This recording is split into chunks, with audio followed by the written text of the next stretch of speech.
जय हिंद दोस्तों, मैं अमरनाथ आप सभी लोगों का स्वागत करता हूं अपने यूट्यूब चैनल फिजिक्स गुरुजी पर। आज हम बात करेंगे करंट इलेक्ट्रिसिटी के नेक्स्ट टॉपिक के बारे में, जिसमें हम बहुत ही इंपॉर्टेंट टॉपिक पढ़ेंगे जो पूरी करंट इलेक्ट्रिसिटी में यूज होगा, जिसे हम बोलते हैं Kirchhoff's law in current electricity. मतलब आज हम किरचॉफ्स की लॉ पढ़ेंगे और उससे रिलेटेड क्वेश्चन सॉल्व करेंगे, जिसकी आने की पॉसिबिलिटी एग्जाम में बहुत ज़्यादा रहती है। नीट में भी उसके क्वेश्चन पूछे जाते हैं, जेडबलई में भी आते हैं और 12th क्लास में भी पूछे जाते हैं। ठीक है, सभी लोग कॉपी पेन निकालें और स्टार्ट कर देते हैं आज पहला टॉपिक, जिसका नाम है Kirchhoff's current law and Kirchhoff's voltage law. ठीक है, सबसे पहले आज हम बात करेंगे किरचॉफ्स करंट लॉ के बारे में। तो किरचॉफ ने दो लॉ दिए थे करंट इलेक्ट्रिसिटी में। पहला था जिसे बोलते थे केसीएल, यानी कि किरचॉफ्स करंट लॉ। चलें स्टार्ट कर देते हैं पहला टॉपिक। सबसे पहला लॉ जो है इसे बोलते हैं हम लोग, फर्स्ट जो है किरचॉफ्स करंट लॉ, केसीएल बोलते हैं। क्या बोलते हैं? Kirchhoff's current law. इसका एक और नाम रहता है जिसे जंक्शन रूल भी बोला जाता है। क्या बोला जाता है? Junction rule. अब जंक्शन का मतलब सबको पता होगा। अगर कोई आपका स्टेशन है, रेलवे स्टेशन, वहां जब दो या दो से ज्यादा ट्रेनें आती हैं तो उसे हम जंक्शन बोलते हैं। जब दो या दो से ज्यादा ट्रेनें किसी एक पॉइंट में मिले तो उसे क्या बोलेंगे? जंक्शन। वैसे ही यहां पर क्या होगा, जब दो या दो से ज्यादा करंट किसी एक पॉइंट पे मिले उसे हम बोलेंगे जंक्शन। तो यहां पर होगा क्या, सीधा सा रूल बताया इन्होंने कि जितना करंट किसी पॉइंट पे आएगा, यानी कि किसी जंक्शन में जितना करंट आएगा उतना ही करंट वहां से जाएगा। मान लो अगर 10 एम्पियर करंट आ रहा है किसी एक पॉइंट पे, तो वहां से जब करंट जाएगा तो 10 एम्पियर ही जाएगा। मतलब इनकमिंग करंट और आउटगोइंग करंट क्या हुई? इक्वल। बट कहां पर? जंक्शन पे। जैसे कि मान लेता हूं यहां पर ये जंक्शन है, मैं एक करंट ऐसे आ रही है, ये वायर है, इससे करंट आया। कितना करंट आया? Suppose that I1। एक करंट इधर से आई, ये हो गया सेकंड, दैट इज I2। अच्छा, करंट मेल और फीमेल का डिफरेंस नहीं लेना, ये ना सोचना कि करंट है तो मेल होगी फीमेल। करंट एक टर्म है जिसको हम लोग यूज करते हैं, इलेक्ट्रिक करंट। तीसरा मान लेते हैं करंट एक यहां से, ये करंट आई मान लेते हैं I3। अब ये अगर करंट आई है तो जाएंगी भी, तो मान लेते हैं एक करंट ऐसे है, यहां पे करंट बाहर की तरफ गई जिसका नाम दे दिया I4। ये आप अपने हिसाब से बना सकते हो। एक करंट मैंने ऐसे ले लिया, एक इधर करंट गई जिसका नाम है I5। तो ये जो पॉइंट है ना, दैट इज नोन है जंक्शन। भाई इसी पॉइंट पे सभी चीजें मिल रही हैं, ये आ रही हैं और ये जा रही हैं, मिल तो इसी पॉइंट पे रही ना, इसे क्या बोलेंगे? जंक्शन। तो इसको अगर देखें तो ऐसे लिख सकते हैं, एट एनी जंक्शन, किसी भी जंक्शन में, at any junction the sum of incoming current, the sum of incoming current, incoming current is always equal to, is always equal to sum of outgoing current, outgoing current। सीधा सा मतलब ये है, जितनी current junction पे आएगी उतनी current वहां से जाएगी। अब आने वाली जो करंट है उनको हम लोग ऐसे लिख सकते हैं, I1, I2 और I3। ये आने वाली करंट है, इनकमिंग करंट है। देखो इनकमिंग करंट है, ये भी इनकमिंग करंट है और ये भी इनकमिंग करंट है। बाकी दोनों जो है वो क्या है? आउटगोइंग, बाहर जा रही हैं। तो उसे लिख सकते हैं I4 plus I5। Sum of incoming is equal to sum of outgoing. या इसको ऐसे भी लिख सकते हैं, I1 plus I2 plus I3। इनको इधर बुला लो, -I4 माइनस I5 बराबर 0। मतलब मैं ऐसे लिख सकता हूं, summation of I is equal to 0। यहां से भी स्टेटमेंट बनता है। कैसे स्टेटमेंट बनाएंगे? The algebraic sum of the total current at any junction remains constant. किसी भी जंक्शन पे जो टोटल करंट होता है उसका मतलब टोटल जो करंट का सम होता है किसी भी जंक्शन में, वो हमेशा कांस्टेंट रहता है। यहां से भी स्टेटमेंट बन जाता है। यह सबसे सिंपल ये स्टेटमेंट बना लो। ठीक है, एक और चीज, ये करंट का रूल है, तो करंट का रूल है मतलब चार्ज के बारे में बात कर रहा। भाई करंट का क्या मतलब था, तो करंट का सिर्फ इतना सा मतलब था, फ्लो ऑफ चार्ज, मतलब ये law of conservation of charge को फॉलो करेगा। तो यहां लिख लेते हैं, it obey the law of conservation of charge, conservation of charge, ये भी कभी कभी पूछ लिया जाता है। ठीक है, तो किरचॉफ्स करंट लॉ यानी कि किरचॉफ्स फर्स्ट लॉ जो करंट इलेक्ट्रिसिटी का है, वो किसको ओबे करता है, कंजर्वेशन ऑफ चार्ज को। तो ये हमारा पहला रूल हो गया, आप इसको आराम से नोट कर ले। मैं एक बार चेक करता हूं बोर्ड में सारी चीजें सही दिख रही कि नहीं। हाँ, सभी चीजें सही दिखाई दे रही हैं। चलिए अब हम बात करेंगे सेकेंड लॉ की, जिसे बोलते हैं किरचॉफ्स वोल्टेज लॉ। और इसे बहुत ही सिंपल तरीके से मैं आपको बताऊंगा, इसको सिर्फ समझना, छोटा सा है, थोड़ा सा बस समझना। इसमें दो तीन चीजें एक साथ आती हैं, इस वजह से दिक्कत आती है। सेकंड हमारा क्या है, जिसे बोलते हैं Kirchhoff's voltage law, Kirchhoff's voltage law. इसको हम लोग मेश रूल भी बोलते हैं, मेश या लूप रूल भी बोलते हैं। क्या होता है ये समझते हैं। किसी भी कंप्लीट सर्किट को, क्लोज सर्किट को हम लोग मेश या लूप बोलते हैं। कंप्लीट सर्किट हो, कंप्लीट नेटवर्क हो, उसे क्या बोलेंगे, मेश, या उसी को बोलेंगे लूप। इन्होंने क्या बताया था, तो इसमें बताया इन्होंने वोल्टेज के बारे में। किसके बारे में, वोल्टेज के बारे में। इसको बहुत आराम से समझेंगे क्योंकि बहुत ही इंपॉर्टेंट है, इससे सारे क्वेश्चन बनते हैं। जितने भी इलेक्ट्रिक सर्किट के क्वेश्चन आएंगे ना, वोल्टेज निकालना हो, करंट निकालना हो, रेजिस्टेंस निकालना हो, हम केवीएल लगा के सॉल्व करते हैं। ठीक है, सबसे पहले इन्होंने जो बताया वो बताया एट एनी क्लोज लूप, किसी भी क्लोज लूप में, at any close loop the total electric potential, the total potential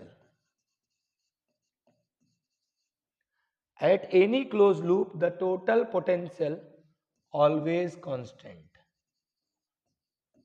always constant। जो टोटल पोटेंशियल है किसी भी सर्किट का वो हमेशा एक जैसा रहेगा। ठीक है, समझे इसे। पहले एक नेटवर्क बनाते हैं, फिर इसका एक और स्टेटमेंट हम देख लेंगे। मैं एक बेसिक नेटवर्क बनाने जा रहा हूं जिसमें हम केवीएल लगाएंगे। मैंने ऐसे बना लिया, ये एक सेल ले लिया, एक रेजिस्टेंस कनेक्ट कर दिया, एक ये दूसरा सेल ले लिया, एक रेजिस्टेंस कनेक्ट कर दिया, और यहां पर एक फाइनल एक और रेजिस्टेंस कनेक्ट कर रहा हूं। सबसे सिंपल इलेक्ट्रिक सर्किट ऐसा बनाया जा सकता है जिसमें दो सेल लगे हैं। ठीक है, अब इस सेल का जो वोल्टेज यानी कि ईएमएफ है वो E1 ले लेते हैं, इस सेल का ईएमएफ E2 ले लेते हैं, इसका रेजिस्टेंस R1, ये R2 और ये R3, ऐसा इस टाइप से हमने सर्किट बनाया। ठीक है, इसका एक स्टेटमेंट और समझेंगे हम।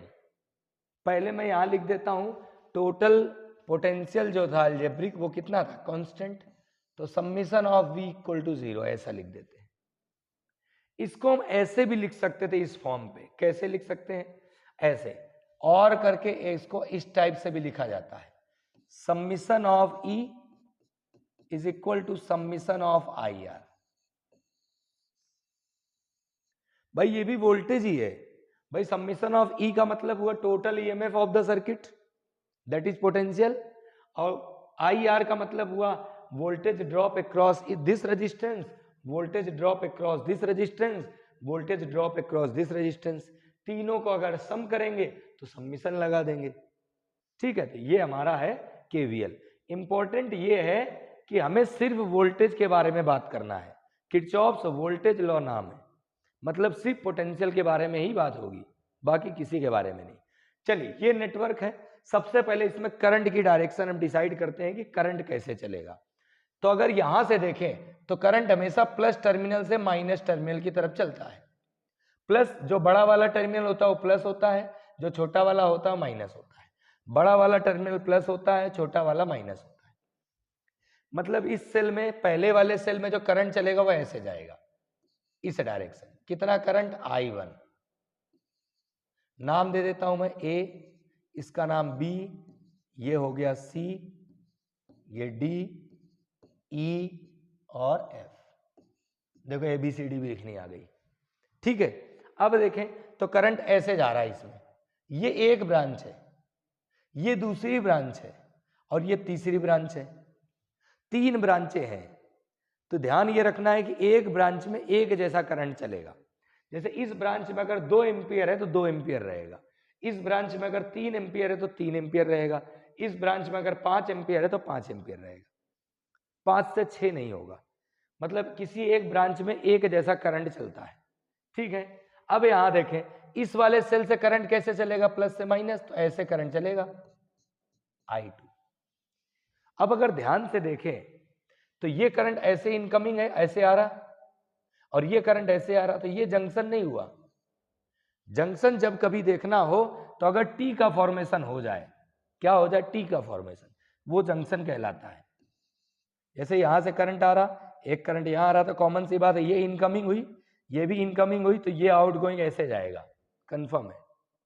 अगर मान लो कभी ऐसा हो, करंट एक ऐसे आ रहा, एक करंट ऐसे आ रहा, तो कॉमन सी बात है ये इनकमिंग, ये इनकमिंग, तो इधर करंट जाएगी, आउटगोइंग होगी। भाई 2 incoming equal to outgoing, incoming incoming को जोड़ देना है और आउटगोइंग को बराबर कर देना। ठीक है, तो यहां पर भी टी बन रहा है, देखो यहां पर ये ऐसे टी बन रहा है, ऐसा बन रहा ना, ऐसे। ये करंट ऐसे आ रही I1, एक करंट ऐसे आ रही I2, ये जंक्शन हुआ। तो अब कॉमन सी बात है करंट ऊपर थोड़ी जाएगी, नीचे आएगी, और कितनी आएगी? जितनी आ रही है तो उतनी इधर जाएगी। तो I1 और I2 आ रहा, तो इधर कौन सा जाएगा? I1 plus I2। क्लियर है? यहां देखें तो ये इनकमिंग I1 आ रही, ये I2 आ रही, दोनों मिलके इधर जाएंगे, मतलब इधर जो करंट जाएगा वो जाएगा I1 प्लस I2, ऐसा। ठीक है, 2 सेल लगे थे, पहले से 2 एम्पियर, यहां से 3 एम्पियर, तो यहां कितनी जाएगी? 5 एम्पियर, दोनों मिलके। ठीक है, अब लगाते हैं किरचॉफ्स लॉ, किरचॉफ्स रूल के बारे में बात करेंगे। सबसे पहले हम यहां डायरेक्शन के बारे में बात कर लेते हैं।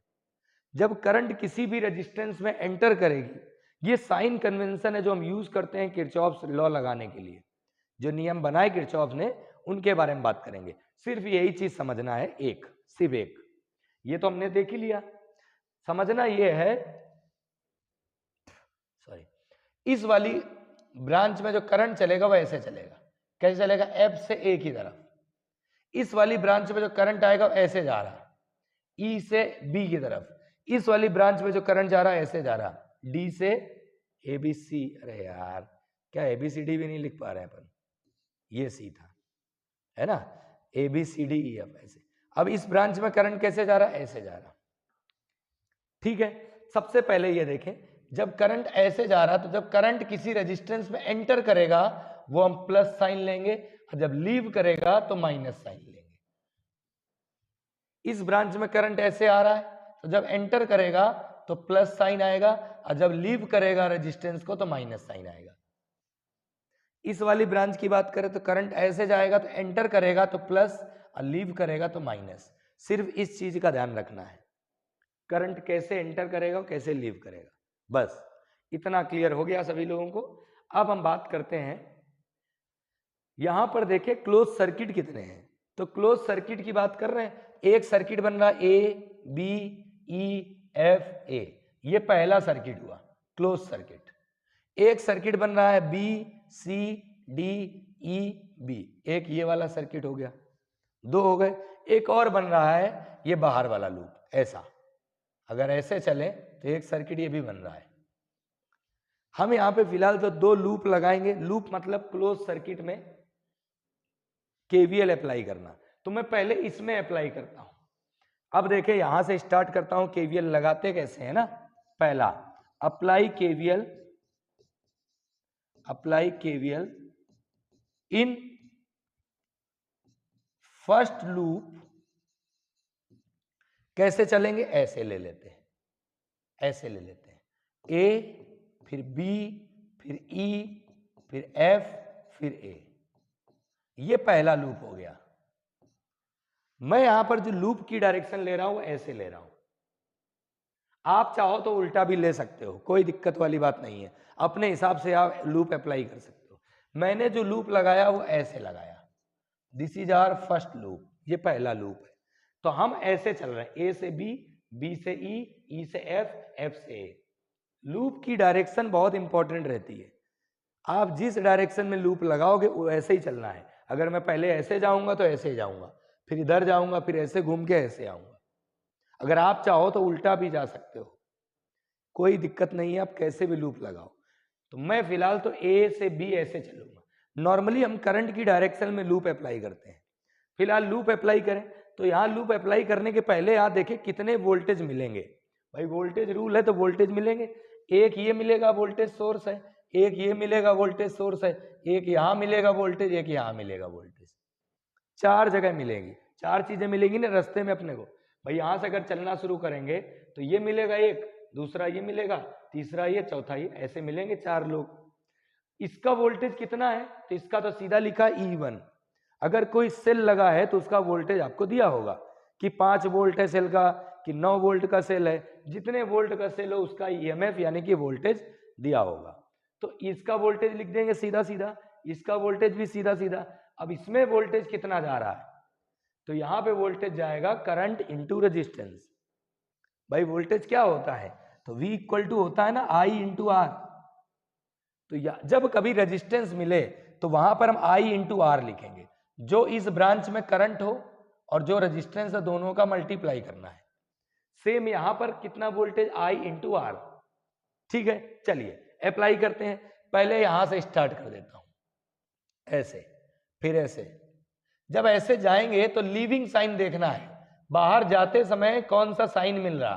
तो जब ऐसे जाएंगे तो लीविंग साइन कौन सा मिल रहा, प्लस, तो मैंने लगाया प्लस। कितने वोल्ट का सेल था E1, मैंने लिख दिया E1। हो गया इसका काम, इसका हो गया, ये खत्म हो गया। अब इधर आ जाओ, अब इधर जाओ। अब इधर जाएंगे तो लीविंग साइन कौन सा है, माइनस, माइनस लगाया। कितना वोल्ट का सेल है E2, E2 लिख दिया। अब इधर आ जाओ, इधर जब आगे जाएंगे तो लीविंग साइन क्या है, प्लस, प्लस लगाया। कितना वोल्टेज है तो इसमें वोल्टेज होगा करंट इंटू रेजिस्टेंस। इस ब्रांच में जो करंट है वो कितना है I2 और रेजिस्टेंस कितना है R2। ये हो गया इसका वोल्टेज, ये भी हो गया। और आगे बढ़ो, इधर गए कुछ भी नहीं था, इधर आ जाओ। जैसे इधर जाएंगे तो क्या आएगा, लीविंग साइन माइनस, क्या आएगा माइनस, माइनस लगाया। कितना वोल्टेज है I इंटू आर, तो करंट कितना था इस ब्रांच में I1 और रेजिस्टेंस कितना था R1 बराबर 0। ये हो गया पहला इक्वेशन। ठीक है, ये हमारा पहला इक्वेशन हो गया। इसको ध्यान रखना है कि कैसे बनाया है हमने फर्स्ट इक्वेशन। यही इंपॉर्टेंट है, इसी को बोलते हैं इक्वेशन, किरचॉफ वोल्टेज लॉ की इक्वेशन। ये बनाना आ गया मतलब केवीएल लगाना आ गया। अब एक और लूप है, उसमें भी लगा के देखें। सेकेंड लूप कौन सा है, सेकेंड लूप ये वाला है। इसमें अप्लाई करो सभी लोग कॉपी में, apply KVL in second loop. Second loop का नाम दे देते हैं B C D E B. हम जो लूप लगाएंगे वो इस डायरेक्शन में लगाएंगे, ऐसे। ये दूसरा लूप हो गया। लूप की डायरेक्शन आप कैसे भी ले सकते हो, उल्टा चलोगे तब भी वही आएगा, बस आंसर जो आएगा वो माइनस में आएगा। इसका मतलब गलत नहीं होता है। अगर नेगेटिव में आंसर आ रहा मतलब हमने लूप की डायरेक्शन हम गलत ले लिए। ठीक है, उसके लिए आप परेशान ना हो, एकदम करेक्ट बात होती है, एकदम सही चीज है वो, है ना। चलो यहां लूप अप्लाई करें। अब यहां मुझे मिलेंगी कितनी चीज, एक ये मिलेगा, एक ये, एक ये, 1 2 3 चीजें मिलेंगी, 3। शुरू करो, यहां से स्टार्ट करें। जब बाहर ऐसे जा रहे ना, लूप की डायरेक्शन ऐसे लिए, तो जब ऐसे जाएंगे तो लीविंग साइन क्या आएगा, प्लस, प्लस लगाया। कितने वोल्ट का सेल है E2, E2 लिख दिया। अब ऐसे इधर कोई नहीं था, इधर आगे आ जाओ, लीविंग साइन क्या है, माइनस। कितना voltage, current into resistance. Current कितना था I1 प्लस I2। और रेजिस्टेंस कितना है R3। जब रजिस्टर कहीं दिखे तो I इंटू आर करना है। इसके बाद इधर आ जाओ, ऐसे का लीविंग साइन क्या है माइनस, कितना है voltage current into resistance I2 into R2 बराबर 0। ये हो गया सेकेंड इक्वेशन, खत्म हो गया आपका KVL इसी जगह। ऐसा मैंने एक चीज ये भी लिखी थी, है ना, इसके बारे में भी बात करेंगे अभी। पहले ये चीज देखे, दो इक्वेशन मैंने बनाई, सिंपली कैसे लेते हैं, नियम ध्यान रखें। जब हम लूप अप्लाई करते हैं तो लीविंग साइन लेते हैं, बाहर की तरफ जब जाते हैं तो लीविंग साइन जो होगा वो लेंगे, बाहर की तरफ जाएंगे लीविंग साइन जो होगा वो लेंगे। ठीक है, इस बात का ध्यान रखना है। और वोल्टेज लॉ है तो वोल्टेज ही आएगा, ये भी वोल्टेज, ये भी वोल्टेज, ये भी वोल्टेज, ये भी वोल्टेज, सब जगह वोल्टेज ही नजर आएगा और कुछ भी नहीं। इसको हम डायरेक्ट इससे भी कर सकते थे, जैसे भाई मैंने क्या बताया, टोटल ईएमएफ जो होगा किसी लूप का वो उसके पोटेंशियल ड्रॉप के बराबर होगा। तो टोटल ईएमएफ अगर देखें, इस लूप के बारे में बात करें, डायरेक्टली अगर मैं लूप लगाऊं तो कैसे होगा वो देखो। जैसे इस लूप के बारे में बात करें,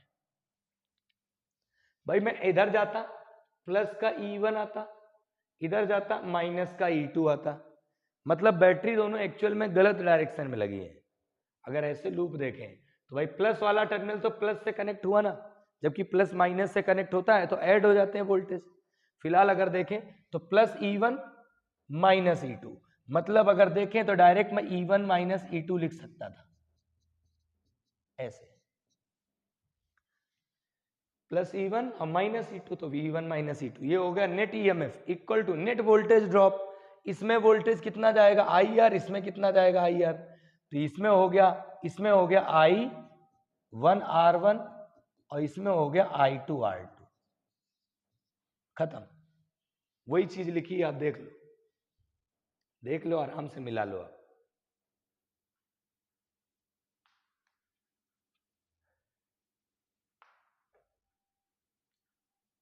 ठीक है, तो इस टाइप से हम अप्लाई करते हैं लूप। सारी चीजें सही लिखी हैं, E1 से स्टार्ट करा, E1 प्लस का माइनस का E2, और करंट ऐसे आ रहा था प्लस से माइनस, इधर गए प्लस आया, उधर गए माइनस आया।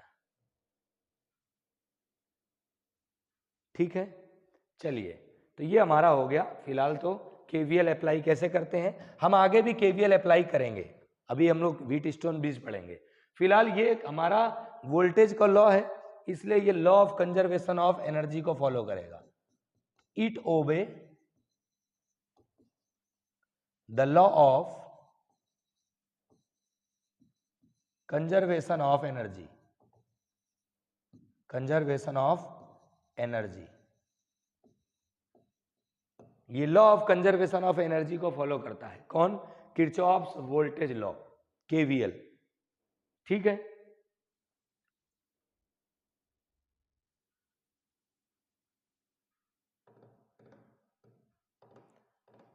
नोट कर लें आराम से इसको, फिर हम आगे बात करते हैं अगले में, है ना। इसका स्टेटमेंट चाहो तो यहां से भी लिख सकते हो, ठीक है, या तो ये वाला भी स्टेटमेंट चलेगा। ठीक है, नोट करें इसको आप आराम से।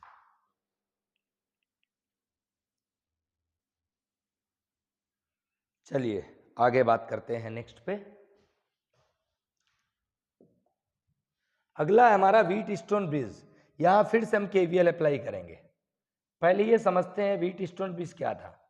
तो ये एक साइंटिस्ट थे व्हीटस्टोन, इन्होंने एक ब्रिज बनाया। ब्रिज क्या बनाया इन्होंने, एक सर्किट बनाया, इलेक्ट्रिकल नेटवर्क बनाया, जिसकी हेल्प से हम डायरेक्टली रेजिस्टेंस कैलकुलेट कर सकते हैं डायरेक्टली। तो इन्होंने जो नेटवर्क बनाया वो कैसा था वो उसे देखते हैं। तो इन्होंने नेटवर्क इस टाइप से बनाया,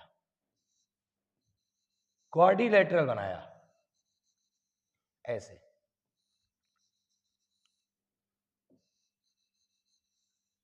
इस टाइप से।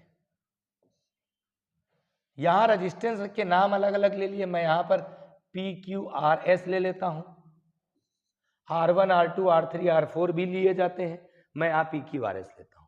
इसको मैंने कनेक्ट कर दिया with the help of cell and one key, ऐसे।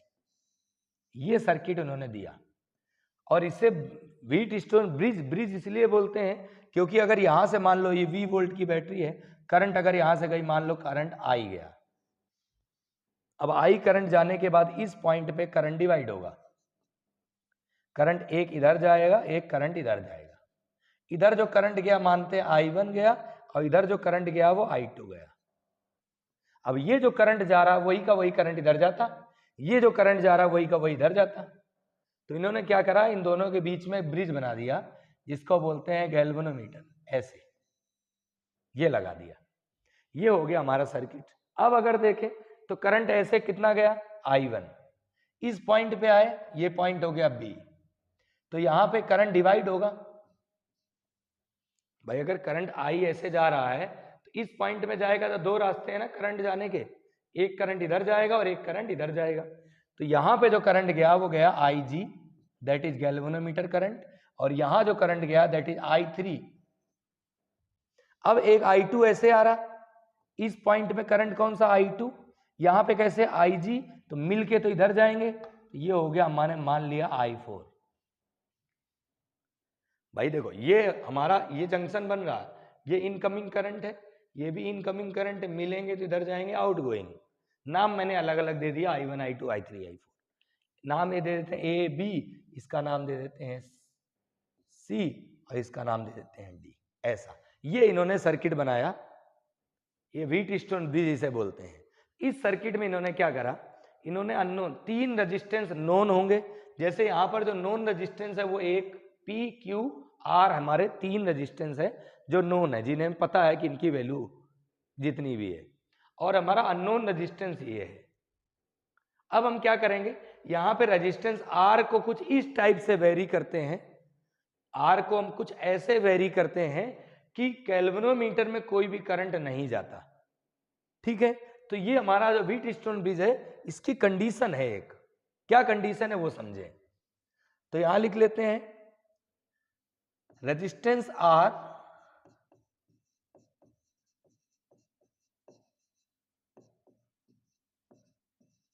is very like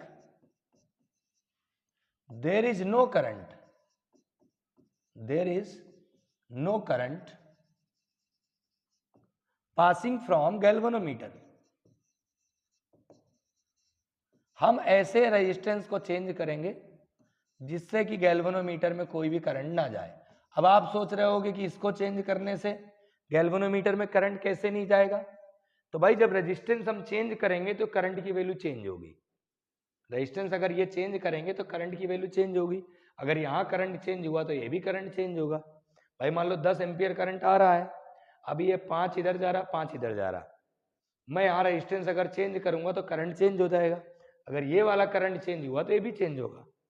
तो करंट ऐसा चेंज होगा कि यहाँ पे करंट की जाना बंद हो जाएगा।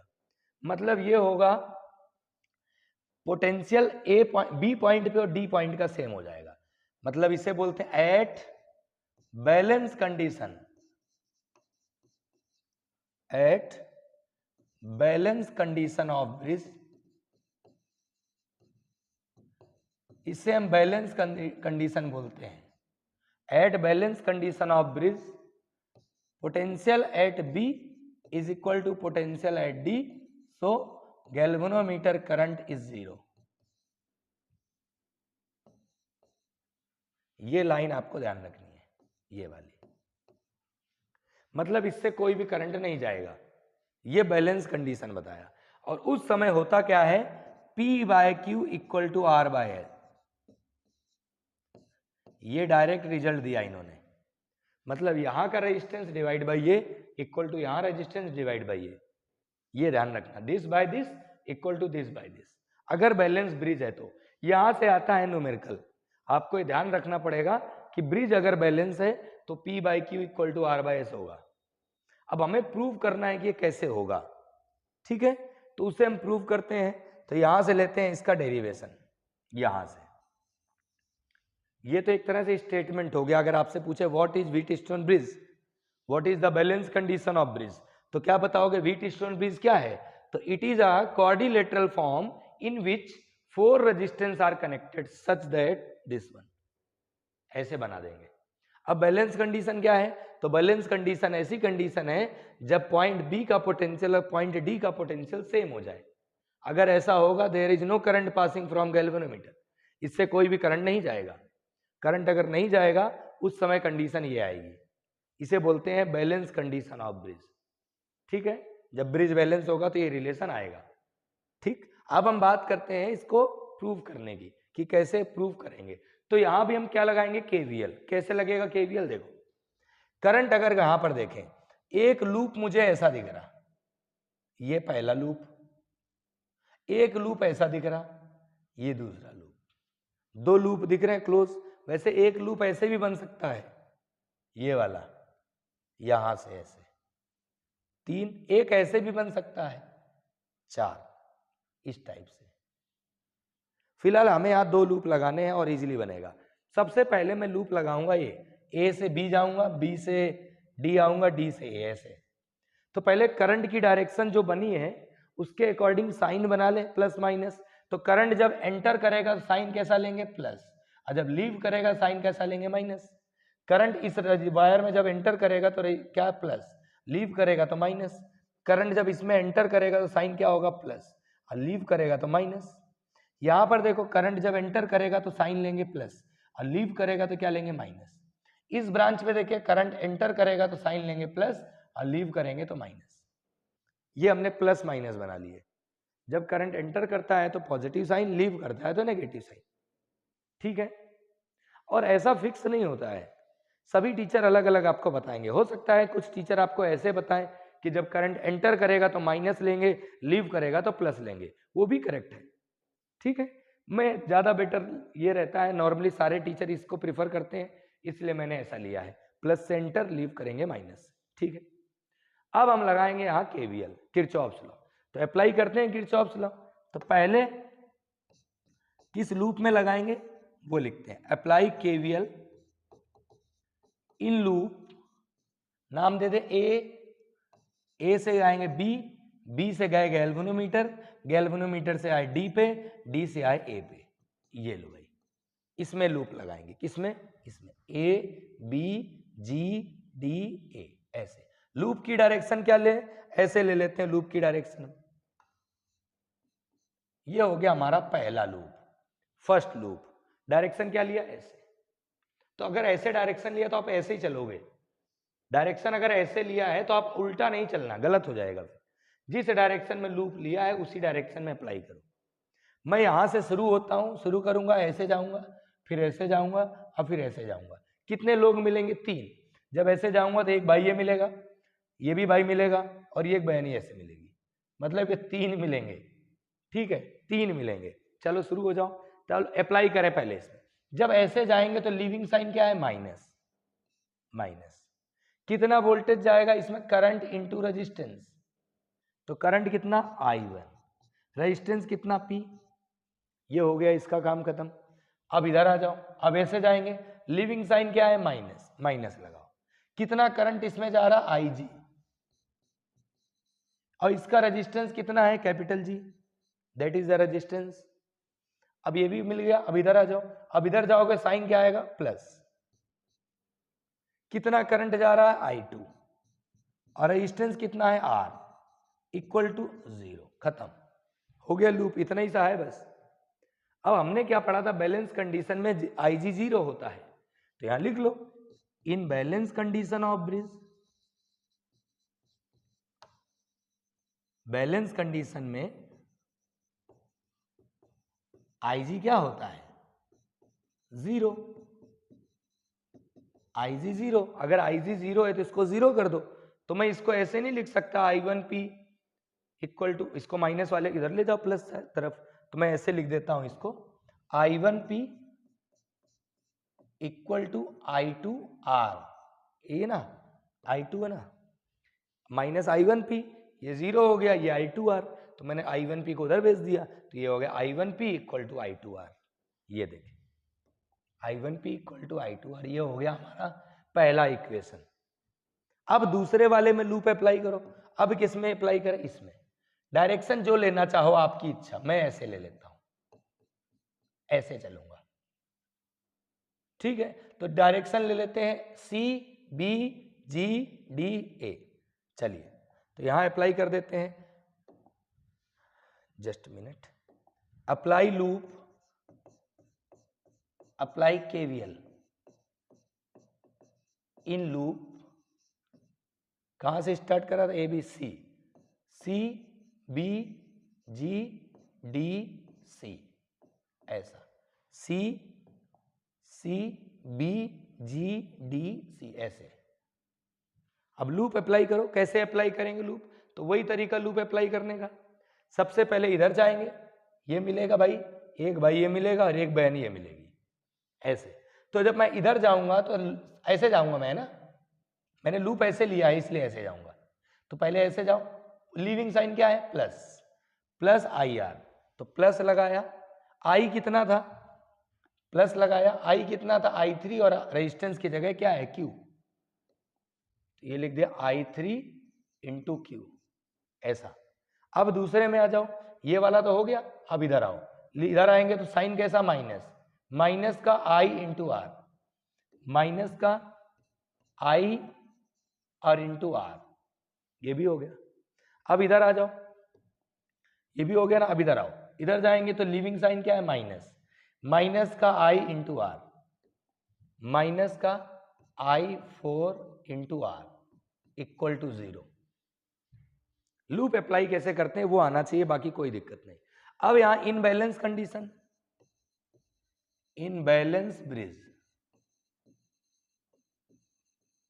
अगर ब्रिज बैलेंस है तो आईजी क्या होगा, 0। अगर आईजी 0 है तो ये 0 कर दो, तो क्या बचेगा, I3Q, इसको उधर भेज दो तो ये बचेगा I4S। ये हो गया दूसरा इक्वेशन। दोनों इक्वेशन डिवाइड कर दो, equation number 1 divide by equation 2। अगर डिवाइड करेंगे तो क्या बनेगा, I1P और LHS, एक मिनट, ये क्यू तो रह गया भाई, I3Q इक्वल टू RHS वाला क्या है, I2R, और यहां क्या है, I4S, यही बचेगा। ठीक है, अब एक चीज ध्यान से देखो, अगर यहां पे करंट नहीं जाता, इस वाले ब्रांच में करंट नहीं गया, IG 0 है, मतलब I1 और I3 तो एक ही हुआ ना भाई। अगर मान लो 5 एम्पियर ऐसे करंट जा रहा है, 5 एम्पियर ऐसे जाए तो वही 5 इधर जाएगा, क्योंकि यहां तो करंट गया ही नहीं, यहां तो करंट गया ही नहीं, तो I1 और I3 क्या होंगे, बराबर। अगर IG 0 है तब जो I2 है वही I4 भी होगा। अगर यहाँ करंट जा ही नहीं रहा है तो ये वाला करंट ये करंट तो एक ही होगा ना, और ये वाला करंट ये करंट एक ही होगा, मतलब I1 और I3 बराबर और I2 और I4 बराबर। लिख दो I1 और I3 बराबर, I2 और I4 बराबर, आ गया P/Q equal to R/S। Side mention कर देते हैं, वेयर I1 और I3 बराबर थे और I2 और I4 बराबर थे, ऐसा। ये हो गया हमारा बैलेंस ब्रिज का इक्वेशन। अच्छा, व्हीट स्टोन ब्रिज के और भी कई अलग अलग डायग्राम बनते हैं, यही रहेगा, शेप अलग अलग रहेगा, वो हम डायरेक्टली समझ लेते हैं, क्योंकि डायरेक्ट कभी कभी आता है तो हम कंफ्यूज हो जाते हैं। मैं बता देता हूं, 2 सर्किट और बनेंगे, वो देखते हैं। यहां देखें, एक सर्किट ऐसे बनता है, ये व्हीट स्टोन ब्रिज ही है। क्या है ये, व्हीट स्टोन ब्रिज, बस शेप अलग रहता है इसलिए हम पहचान नहीं पाते। लोगों को पहचानना सीखो सभी लोग, है ना, कि लोग बहुत अलग अलग मिलते हैं, अलग अलग रूप मिलेंगे सबके। ठीक है, तो अभी देखो व्हीट स्टोन ब्रिज कैसा दिख रहा था, पतंग जैसा दिख रहा था, अब पतंग जैसा नहीं दिखेगा। अब आपको अगर ऐसा बना के दे दिया जाए तो आप शायद पहचान नहीं पाओगे। ऐसे ही बहुत से दोस्त भी मिलेंगे आपको, दोस्त नहीं होते हैं एक्चुअल में वो, अगर दोस्त होते तो रंग तो नहीं बदलते, ये तो पक्की बात थी।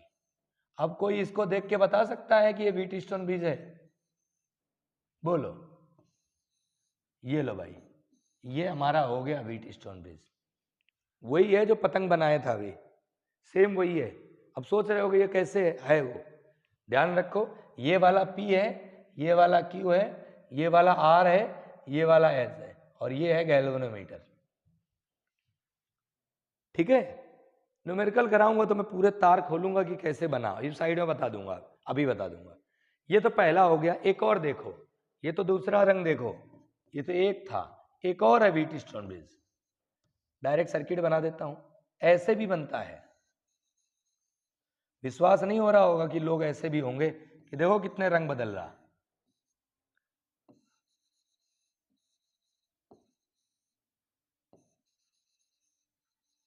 ये लो भाई, एक और आ गया। अब यहाँ पी क्यू आर एस क्या है वो हम लोग अभी बना के देखते हैं कि इसमें कैसे, इसमें तो पी क्यू आर एस याद रह जाते हैं, इसमें देखते हैं कैसे बनेगा। देखो ये टर्मिनल ए ले लिया मैंने, ये व्हीटस्टोन ब्रिज ही है। देखो कैसे, ए टर्मिनल से अगर मैं चलूं तो दो वायर मिल रहे हैं, ए टर्मिनल से मैं चल रहा हूं, दो वायर मिल रहे हैं, एक ऐसे गया, एक ऐसे गया, बना लिया। इसको मान लेता हूं एक पी है और ये आर है, मतलब ऐसे गया, एक पी है एक आर है। देखेंगे कौन सा क्या है। इसका नाम दे दिया मैंने बी, क्या दे दिया, बी। एक का नाम दे दिया मैंने बी ऐसे, और इसका नाम दे दिया मैंने डी, तो ये सी होगा। ठीक है, समझते हैं। देखो ए टर्मिनल से मैंने दो वायर निकाले, एक इधर निकाला एक ऐसे निकाला, तो एक ऐसे, इसका नाम दे दिया पी, इसका नाम दे दिया Q, sorry this is R, इसका आर, ऐसे पी और आर दे दिया अलग अलग। अब देखें तो ये पॉइंट बी हो गया और ये पॉइंट डी हो गया। देखो आर वाले से डी है ना, आर वाले से डी, तो बी और डी के बीच में एक रेजिस्टेंस लगा है, बी और डी के बीच में एक रेजिस्टेंस लगा है, इसका नाम होगा गैल्वेनोमीटर, मतलब कंफर्म है गैल्वेनोमीटर होगा। अब अगर देखें तो डी से सी की तरफ एक वायर गया है, डी से सी की तरफ एक वायर गया है, और ये डी से सी हो गया ना, और एक और वायर बी से सी की तरफ गया है, तो बी से सी की तरफ एक गया है, ये लो। तो बी से सी की तरफ जो जा रहा था उसका नाम क्यू दिया था हमने, ये होगा क्यू, और जो डी से बी की तरफ गया था इसका नाम होगा आर, सॉरी एस होगा इसका नाम। ये लो भैया, बन गया वही सर्किट, व्हीटस्टोन ब्रिज है। तो बना थोड़ा ऐसा रहता है वो, ये P, ये Q, ये R, ये गैल्वेनोमीटर, पहचानना रहेगा बस। ठीक है, तो ये हमारा व्हीटस्टोन ब्रिज है। कैसे, ये इसको मैंने ऐसे बनाया, ये भी वही चीज है। ठीक है, तो ये दो सर्किट आपको ध्यान रखने हैं कि कैसे बनते हैं। तो ये जो मैंने बनाया बता दिया, टर्मिनल के नाम बनाते रहना, वो अपने आप बनता रहेगा। ठीक है, चलिए अब हम करते हैं इसके कुछ न्यूमेरिकल जो आए हुए हैं। देखिए पहला 2015 में आया हुआ था, और ये कई बार इसका पैटर्न रिपीट हुआ, कई बार इसी तरह का आया है। 2021-22 आया हुआ है, बस ये नहीं आया है, इसी तरीके का आया हुआ है। ठीक है, क्वेश्चन लिखा हुआ है, use Kirchhoff's rule to determine the potential difference between the points A and D. A और डी के बीच का वोल्टेज बताना है, ए और डी के बीच का वोल्टेज बताना है। When no current flows in the arm BE of the network, जब इस वाली बीई में कोई भी करंट नहीं जा रहा है, इसमें करंट कितना हो गया, करंट कितना हो गया, 0, इसमें करंट नहीं जा रहा। ठीक है, अब क्या करें भाई, केवीएल लगाना है, क्लियर लिखा हुआ है, यूज किरचॉफ्स रूल, केवीएल और केसीएल लगाओगे, बाकी कुछ भी नहीं। तो लगाओ केवीएल, इसमें करंट ऐसे जा रहा, ये माइनस ये प्लस, कितना करंट जा रहा, आई करंट मान लेता हूं, कितना आई, आई करंट ऐसे जा रहा, ये प्लस ये माइनस, ये प्लस ये माइनस, ये माइनस और ये प्लस तो पता ही है बैटरी के, बैटरी का छोटा टर्मिनल माइनस, बड़ा वाला प्लस। अप्लाई करो केवीएल, ऐसे ऐसे लगा दो इस लूप में, तो यहां लिख लो अप्लाई केवीएल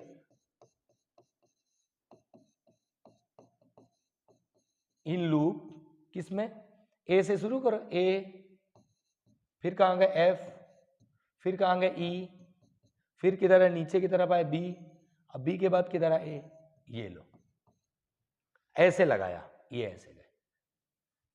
ठीक है, शुरू करें, सेल से शुरू कर देते हैं, सेल से ऊपर जाओ भाई, सेल से अगर यहां से स्टार्ट करेंगे तो लीविंग साइन क्या आएगा, प्लस, कितना वोल्ट, 1 वोल्ट, +1। ठीक है, इसका काम तो हो गया। इधर आ जाओ, इधर जाओ, लीविंग साइन क्या है, माइनस। अब रजिस्टर है तो करंट इंटू रेजिस्टेंस होगा, तो करंट कितना है, I, और रेजिस्टेंस कितना, 3, तो 3I, करंट इंटू रेजिस्टेंस को बोलते हैं वोल्टेज। हो गया ये भी। इधर आ जाओ, इसमें तो भाई कुछ जाएगा ही नहीं क्योंकि करंट 0 बताया इस ब्रांच में, तो करंट अगर 0 है तो R1 इंटू 0 कर दो, माइनस का R1 इंटू 0। चाहो तो ना भी लिखो भाई, इसमें तो वोल्टेज गया ही नहीं ना, I इंटू आर होता है, I 0 है और R की जगह R लिखा, तो R1 इंटू आई 0। अब इधर आ जाओ, ऐसे जाओगे नीचे, लीविंग साइन क्या है, प्लस, प्लस लगा दो। कितने वोल्ट का सेल है, 3 वोल्ट का, 3 लिख दिया। ऐसे आ जाओ इधर, अब इधर साइड जाओगे, लीविंग साइन क्या है, प्लस, प्लस लगा दो। कितने वोल्ट का सेल, 6 वोल्ट का, ये भी हो गया। अब इधर आ जाओ, इसमें प्लस माइनस करंट ऐसे ही फ्लो करता ना, तो प्लस सेंटर माइनस लीव, तो अगर ऐसे जाते हो तो लीविंग साइन क्या होता, माइनस। कितना करंट आई और रेजिस्टेंस कितना, 2, तो 2i हो गया बराबर 0। भाई कितने लोग मिलने चाहिए थे, 1 2 3 4 5 6, 6 लोग मिलेंगे, 1 2 3 4 5 6। सॉल्व कर लो इसी को, 3i 2i कितना हो गया, यही है ना, 3 2 5, ये हो गया माइनस का 5i। 1 3 4 और 6 कितना हो गया, 10 इक्वल टू 0, यही आया भाई। 6 3 9 1 10, तो i की वैल्यू अगर निकालें तो i कितना आएगा, 10/5 यानी कि 2 एम्पियर। मतलब क्लियर हो गया कि जो करंट जाएगा वो 2 एम्पियर फ्लो कर रहा है। कितना एम्पियर, 2 एम्पियर फ्लो कर रहा है। ठीक है, अब पूछा क्या था इन्होंने, पूछा था ए और डी के बीच का वोल्टेज बताओ। एक चीज सोचो आप कि अगर 2 एम्पियर करंट ऐसे जा रहा है, 2 एम्पियर ऐसे जा रहा है, यहां गया ही नहीं, तो 2 एम्पियर ऐसे जाता, बराबर है। फिलहाल हमें तो ए और डी का वोल्टेज निकालना है। देखो इसको कैसे करते हैं, सबसे पहले मैं ये सर्किट में थोड़ा सा हटा रहा हूं, चेंज कर रहा हूं, इसको हटा देता हूं समझने के लिए। ये ऐसे, मुझे मतलब है सिर्फ इतने सर्किट से, कितने सर्किट से, देखो इतने से, ये वाले टर्मिनल से इस वाले टर्मिनल के बीच से मुझे मतलब है, बस इतने से मतलब मुझे, ये वाले से। कैसे लूप लगाते हैं ये देखो, तो यहां लिखो अप्लाई लूप या apply KVL, apply KVL in loop. अब यहां से स्टार्ट करेंगे, ऐसे जाएंगे, ऐसे कहां से, ए से गए, ए से एफ में गए, एफ से डी में गए और डी से वापस ए में आएंगे, ए में आएंगे, ए एफ डी ए लिख सकते हो ऐसे। ये लूप ऐसे लगाएंगे भाई। इसके दोनों टर्मिनल के बीच में कितना वोल्टेज है, V। तो यहां से शुरू करो, कैसे लिखते हैं फिर से समझो इसे। मैं वापस से इसको लिख रहा हूं, सर्किट बना रहा हूं वापस से इसी का। सर्किट कैसे बनाते हैं वो देखो, ऐसे, ये भाई ये देखो यहाँ पे, ये 2 ओम का रेजिस्टेंस लगाया, फिर ये माइनस, ये प्लस लगाया, फिर ये 3 का लगाया, बस इतना ही है। ये टर्मिनल था A, ये था 2 ओम का, और ये था 1 वोल्ट का, और ये था 3 ओम का, और ये है टर्मिनल D। ऐसा है भाई, 3 चीजें मिल रही, 1 2 3। अब इनके बीच का जो वोल्टेज है वो कितना है, हमने मान लिया V वोल्ट है, ऐसा। तो कैसे चलेंगे, ऐसे चलेंगे, ध्यान से देखो कैसे। V लिखेंगे सबसे पहले वोल्टेज, ऐसे। करंट तो ऐसे ही जा रहा था ना, करंट तो ऐसे ही जा रहा था। करंट अगर ऐसे जा रहा था, लिविंग साइन क्या है, माइनस। पहले क्या लिखा, V, ये वाला V, फिर ऊपर गए माइनस। I इंटू आर, तो I कितना, 2, और R भी 2, भाई I तो 2 आया ना, तो I इंटू आर कितना हो गया, 4। फिर ऊपर जाते तो प्लस आता, कितना वोल्ट, 1।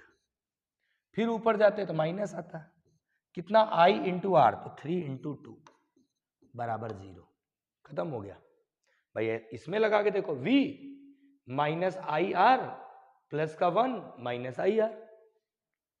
करंट ऐसे जा रहा तो ये प्लस और ये माइनस, ये प्लस और ये माइनस। बैटरी तो हमारी ऐसे, ये प्लस रहे माइनस, ये प्लस रहेगा बैटरी का। बैटरी वाले टर्मिनल तो जो होते वही रहेंगे।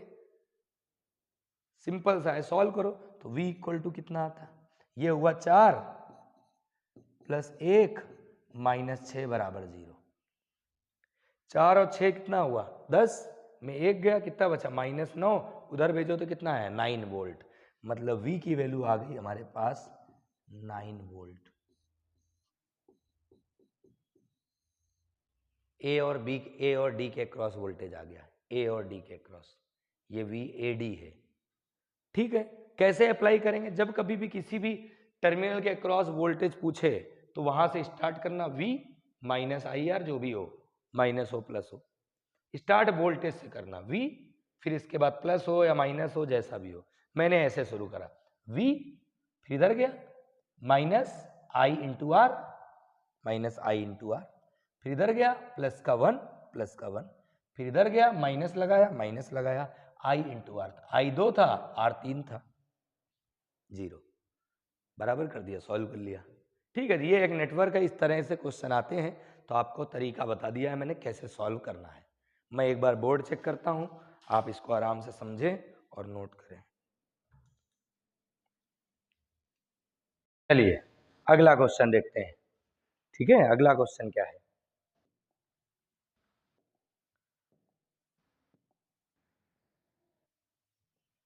ये आया हुआ है CBSE 2024 लास्ट ईयर का क्वेश्चन है। क्वेश्चन क्या लिखा हुआ है? Using Kirchhoff's law calculate the current flowing through 4 ohm, 1 ohm, 2 ohm register.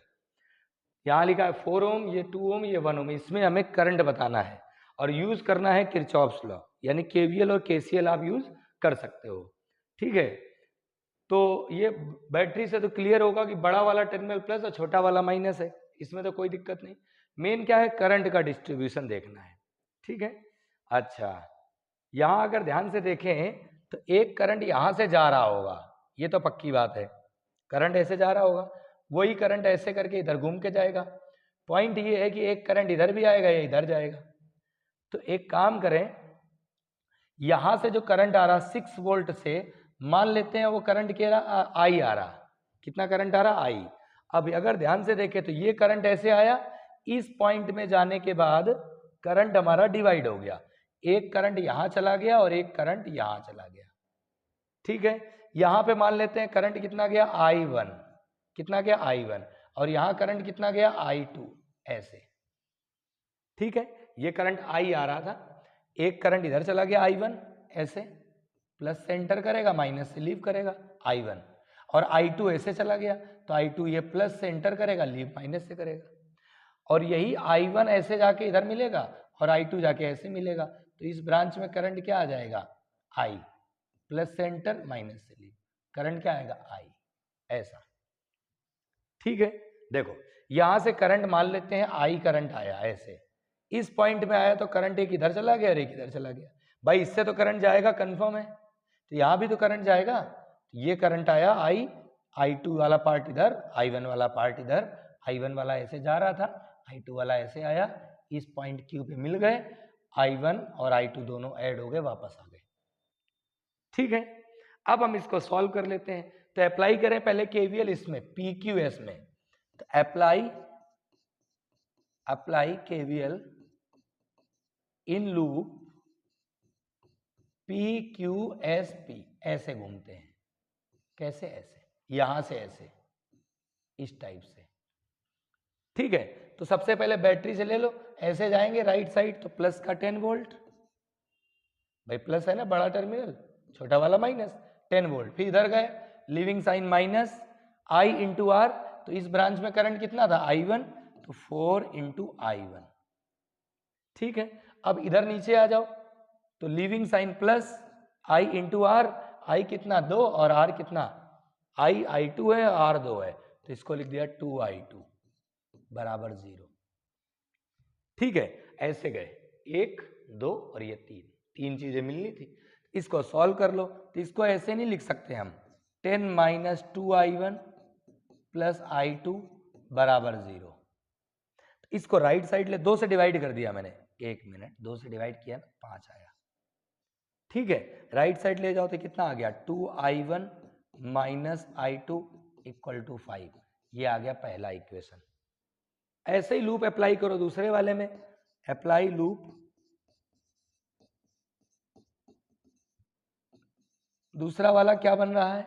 दूसरा यहां से ले लो QRS, QRSQ, ऐसे चलो, ऐसे, इस डायरेक्शन में। बैटरी से स्टार्ट करें तो बैटरी से अगर स्टार्ट करें तो प्लस का 6 बैटरी का वोल्टेज हो गया ऐसे।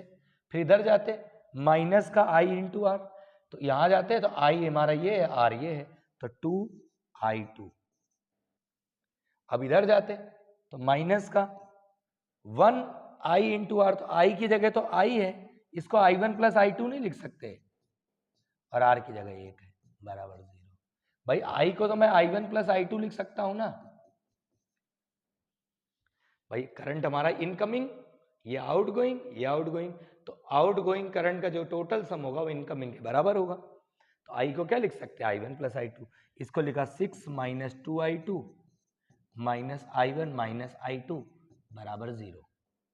सॉल्व कर लें इसे, तो ये आ गया हमारा 3I2, तो राइट साइड ले जाओ तो I1 प्लस का 3I2 बराबर 6, इक्वेशन सेकेंड। अब दोनों इक्वेशन साइड में सॉल्व करना है बस।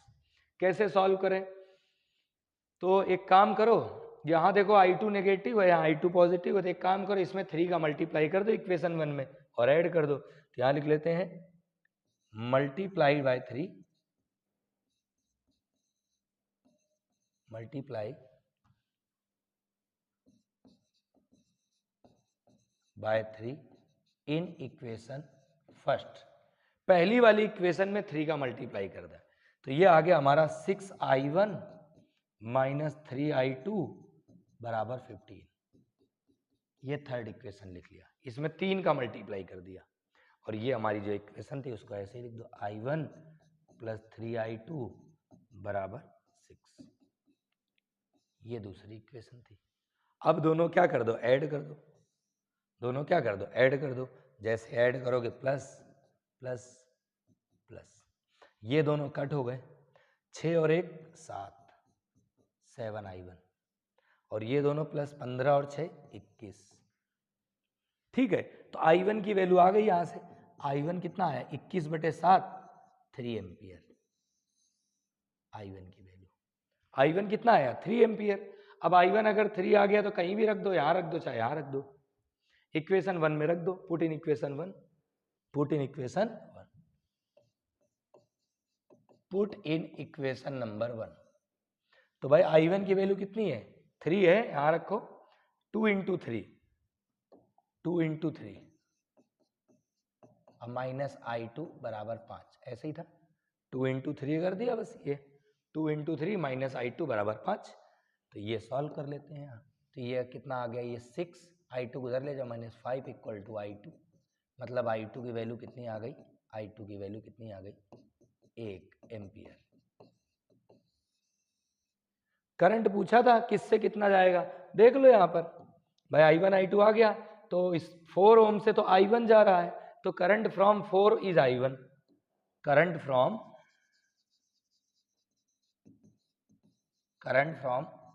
4 ओम इज I1, और I1 की वैल्यू कितनी आई थी अभी 3 एम्पियर। अब दूसरा current from 2 Om is I2, और I2 कितना आया 1 एम्पियर। तो करंट 1 से कितना जाएगा, current from 1 ohm is I, that is equal to 4 ampere. दोनों का सम हुआ ना, 1 एम्पियर ये है ना, 1 ओम ये है, तो इससे करंट कितना जा रहा है I1 प्लस I2। ठीक है, तो आराम से इसको आप समझ लो, ऐसे अप्लाई करते हैं KVL। बस थोड़ा सा ध्यान रखना है कि करंट कैसे पास होगा। KCL का भी यूज होता है, याद रखिए KCL का यूज हुआ है, ये देखे KCL का यूज यहाँ पर, भाई ये करंट आया, 2 पार्ट में डिवाइड हो, एक इधर एक इधर, तो incoming current equal to outgoing current का सम। ठीक है, तो ये हमारा क्वेश्चन सॉल्व हो गया। अगले पे आ जाते हैं, नेक्स्ट क्वेश्चन क्या है हमारा। अब ये देखो, ये 2015 में आया है, क्या है, calculate the current drawn from the battery. अब ये सर्किट अभी देखा नहीं लग रहा, ये व्हीट स्टोन ब्रिज है, अगर आपको पहले इसको देख रखा है तो इजीली बन जाएगा। तो व्हीट स्टोन ब्रिज है ना, तो अगर व्हीट स्टोन ब्रिज है मतलब पहले हम बैलेंस कंडीशन चेक कर लें, तो यहां लिख सकते हैं इन बैलेंस कंडीशन, इन बैलेंस कंडीशन। बैलेंस कंडीशन कैसे चेक करते थे, P बाय Q, ये P होता था कौन सा ये ले लो ऐसे। सर्किट थोड़ा गलत गलत लग रहा है। हाँ, थोड़ा सा अलग लग रहा है। ये यहाँ से यहाँ लग गया और ये यहाँ से यहाँ लग गया। तो ये P ये Q ये R बराबर है। सही है, सर्किट सही बना है। मेरे को लगा थोड़ा हमने जो बनाया था थोड़ा आगे से बनाया था, बाकी है। देखो यहाँ पर ये P ले लो, ये Q ले लो, ये R ले लो और ये S ले लो। तो बैलेंस कंडीशन में होता था P by Q equal to R by S। रख के देखो, ये P की जगह 1, Q की जगह 2, R की जगह 2 और S की जगह 4। ऐसे P Q R S, और ये होता था गैल्वेनोमीटर। ठीक है, तो अगर देखें इसे तो 1/2 इक्वल टू 1/2 करेक्ट है, बैलेंस है। Circuit is balance, circuit is balance. Balance है मतलब इसमें कोई करंट जा नहीं रहा। किसमें? गैल्वेनोमीटर में। गैल्वेनोमीटर में अगर करंट नहीं जा रहा मतलब सर्किट ऐसा हुआ। अब अगर देखें तो यहां लिख सकते हैं there is no current passing from galvanometer, there is no current from galvanometer. अगर गैल्वेनोमीटर से कोई करंट नहीं जा रहा मतलब 1 और 2 कैसे सीरीज में, यहां लिख लो 1 ohm and 2 ohm are in series. So इनका रेजिस्टेंस हो गया R1, कितना हो 1 + 2 यानी कि 3 ओम। और ये 2 और 4 कैसे लगे हैं सीरीज में, इसको भी लिख लो 2 and 4, 2 ohm and 4 ohm are in series. इसका रेजिस्टेंस कितना आया, दोनों सीरीज में है, 2 + 4 कितना हो गया 6 ओम। ठीक है, अब यहां अगर ध्यान से देखें तो ये वाला R1 और ये R2, भाई ये 3 और ये 6 दोनों कैसे हैं पैरेलल में, तो इसको लिख लो ऐसे R1 and R2 are connected in parallel. कैसे लगे पैरेलल में, तो टोटल रेजिस्टेंस क्या होता R1 into R2, R1 into R2 upon R1 plus R2, 18/6 है ये 9, कितना आ गया 2 ओम बराबर है।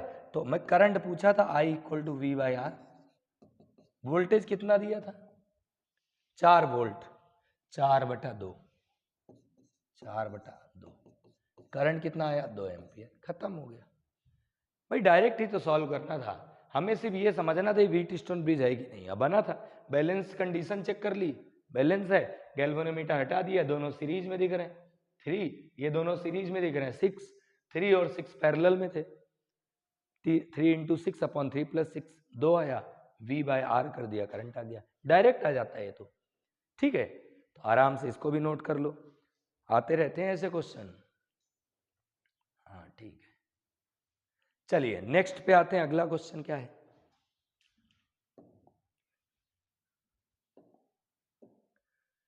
ये लो भैया जेईई मेंस 2022। अब ये भी तो व्हीटस्टोन ब्रिज है, याद आया होगा, लिखा था हमने PQ/RS।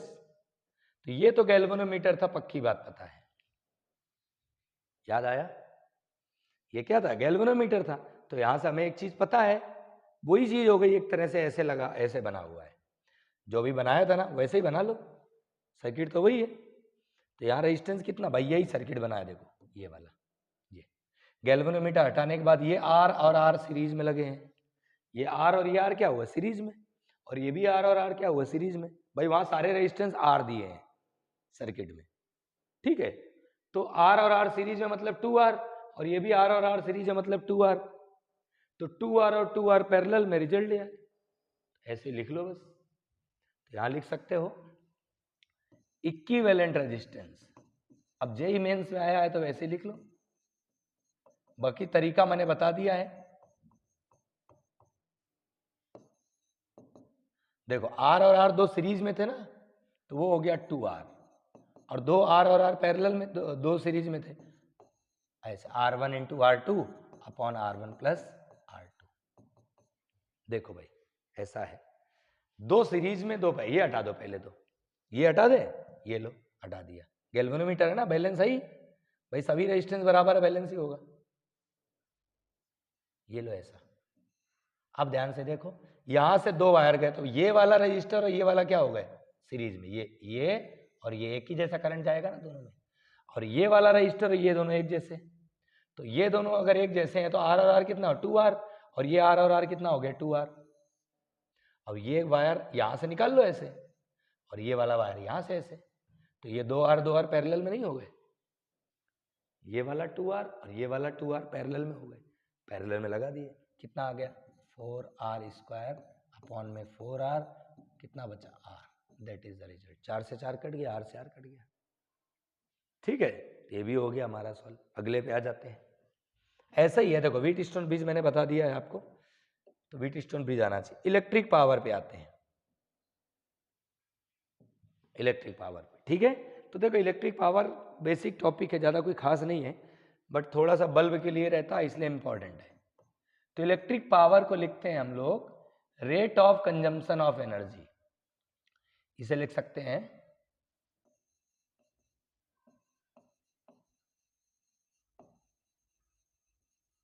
Consumed energy per unit time, जिसे हम W/T लिख देते हैं। भाई जितनी एनर्जी कोई बल्ब या कोई फैन कंज्यूम करता है यूनिट टाइम में, उसे बोलते हैं इलेक्ट्रिक पावर। ठीक है, अब पावर को हम लिख देते हैं W/T, और W को लिख देते हैं हम लोग, W को लिखते हैं Q × V, ऐसा। भाई W Q × V कैसे हुआ, तो अपने फॉर्मूला पढ़ा था, V = W/Q, पढ़ा था ना। तो अगर W निकालें तो Q × V आता, Q × V। Q/T को हम लिखते हैं करंट, Q/T को क्या बोलते हैं, करंट। तो ये आ गया P = VI, एक फॉर्मूला ये आ गया। दूसरा, P को P, V को V, I को लिख सकते हैं V/R। I को क्या लिखते हैं, V/R, तो एक फॉर्मूला बन गया V²/R। एक और देख लो, P को P लिखा, V को लिख देते हैं IR, इस V को लिख दिया IR, और I को I लिखा, यहां V को IR लिखा, तो ये क्या हो गया I²R। ये तीसरा फॉर्मूला हो गया। तो हमारे पास एक बेसिक फॉर्मूले ये हैं 3। यूनिट क्या होगी, यहां से देख लो ना, वर्क डन की यूनिट जूल, टाइम की सेकंड, या इसी को हम बोल देते हैं वॉट।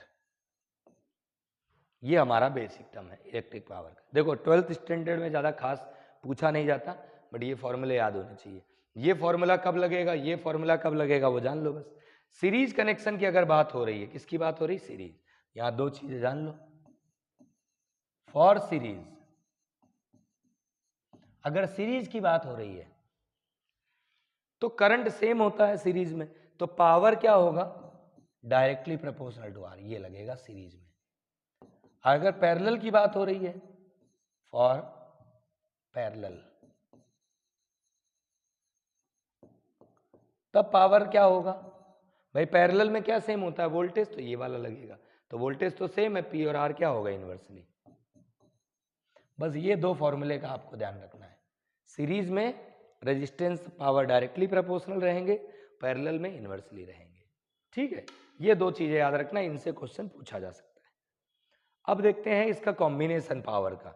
मान लो कभी 2-4 बल्ब एक साथ लगा दिए जाए सीरीज में, तो टोटल पावर क्या होगी, तो पावर कंज्यूम्ड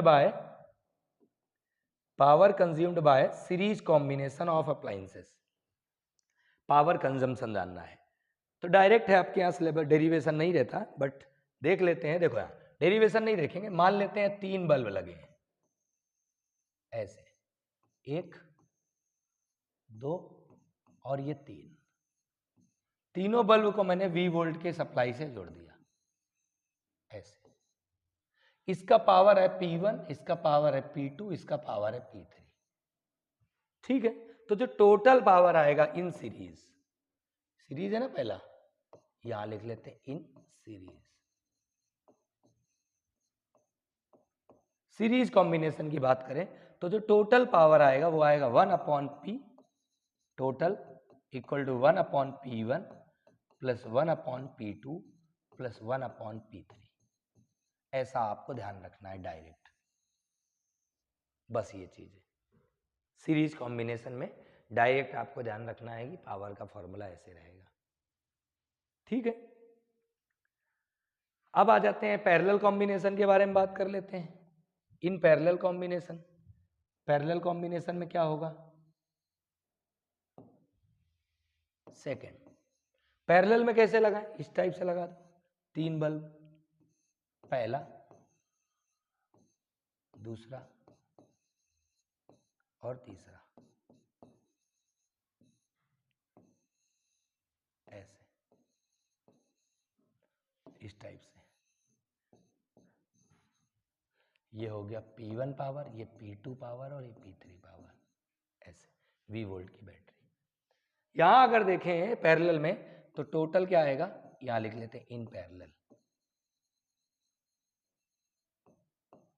टोटल पावर जो आएगी वो ऐड हो जाएगी, P1 plus P2 plus P3,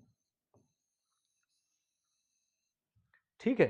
बस एक चीज देखना है यहां पर, कभी कभी क्वेश्चन ऐसा कॉन्सेप्चुअल पूछा गया है, पूछा यह जाता है कि मान लो 3 बल्ब हैं और पैरेलल में लगे हैं, अलग अलग पावर है, और कभी करंट बहुत ज्यादा हो जाए सडन, तो कौन सा बल्ब फ्यूज होगा? जिसकी पावर ज्यादा है या जिसकी पावर कम है? तो इसके लिए देख लो, if current suddenly exceeds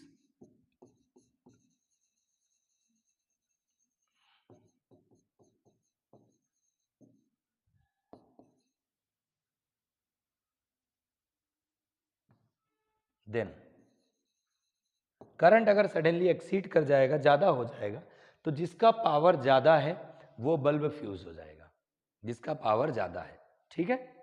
then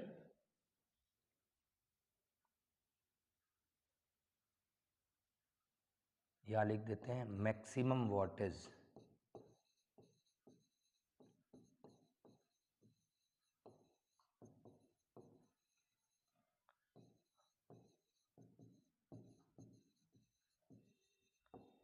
series में उल्टा होता है, सीरीज में जिसका पावर कम होता है वो जल्दी फ्यूज होता है, ठीक है।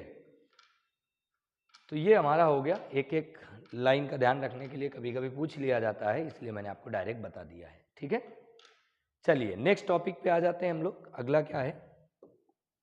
अब हीटिंग इफेक्ट देख लो, ये 10th क्लास में आपने पढ़ा है, हीटिंग इफेक्ट ऑफ करंट। किसी वायर से अगर करंट पास हो, किसी वायर से करंट क्या हो? पास हो, तो वो क्या करता है? हीट इफेक्ट दिखा देता है, हीटिंग इफेक्ट दिखा देता है। तो इसको हम जूल्स लॉ भी बोलते हैं।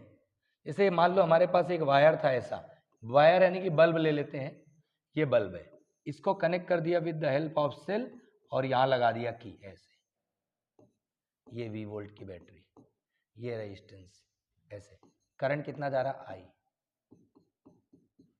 तो करंट क्या करेगा? जब इलेक्ट्रॉन पास करेंगे किसी भी डिवाइस से, तो रेजिस्टेंस की वजह से हीट प्रोड्यूस होता है। तो जो हीट है वो किस पे डिपेंड करेगा? पहला है heat is directly proportional to I square, मतलब जितना ज्यादा करंट होगा हीट उतना ज्यादा होगा। दूसरा है heat proportional to resistance, resistance ज्यादा होगा तो हीट ज्यादा होगा। और तीसरा है heat proportional to time, time अगर ज्यादा तो हीट प्रोड्यूस ज्यादा होगी। अगर कोई हीटिंग एलिमेंट जैसे हीटर ले लो या गीजर ले लो, तो हीटर और गीजर के केस में हम रेजिस्टेंस ज्यादा रखते हैं, रेजिस्टेंस जितना ज्यादा रखोगे हीट इतनी ज्यादा प्रोड्यूस होगी। भाई करंट तो सेम ही रहेगा, करंट तो एक जैसे ही आता है घर पे, जैसा भी डिवाइस में जा रहा है वैसे ही जाएगा ना, वोल्टेज एक जैसा रहेगा बट करंट जैसा जा रहा है वैसे ही रहेगा, उसको चेंज नहीं कर पाएंगे। टाइम जितनी देर के लिए ऑन करते हो तो टाइम रहेगा, मेन रेजिस्टेंस है। हीटिंग एलिमेंट्स का रेजिस्टेंस बढ़ा दो, हीटर गीजर इनका रेजिस्टेंस ज्यादा रखते हैं।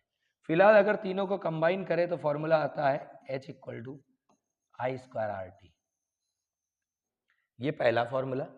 इसी को मैं ऐसे भी लिख सकता हूं, I स्क्वायर R को मैं लिख सकता हूं पावर, पावर को हम V स्क्वायर बाई R भी लिख सकते थे ऐसे।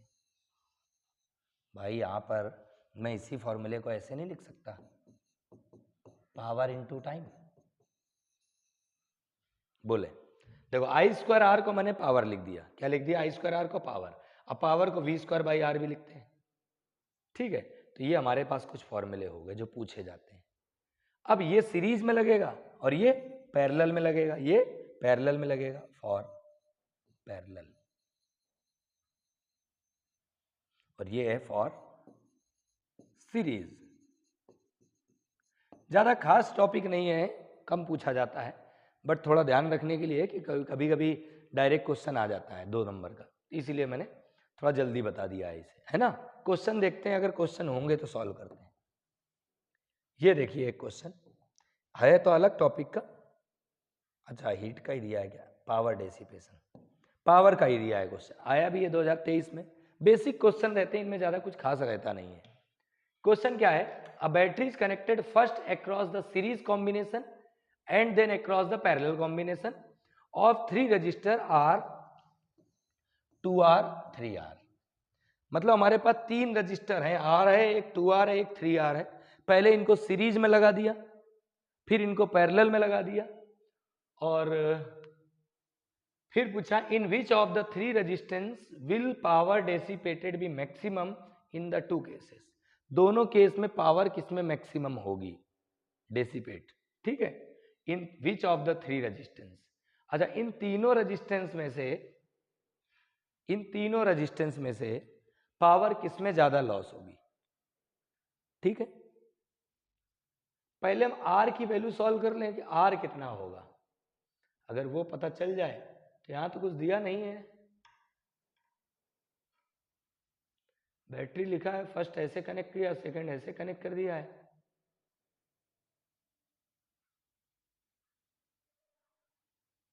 इन which of the 3 resistance will, एक बार मैं चेक कर लेता हूं क्वेश्चन, शायद मुझे लग रहा कुछ मिसिंग है, देख लेते हैं क्या मिसिंग है। क्वेश्चन एकदम सही है, एक्चुअल में क्या इन्होंने ना डेटा जो है डायरेक्टली इन्होंने पूछा है कि किसमें पावर लॉस ज्यादा और किसमें कम होगा, सीरीज और पैरेलल में, ठीक है। तो चलो एक बार देख लेते हैं सीरीज और पैरेलल का केस लिख के। इन सीरीज, अगर मैं सीरीज की बात करूं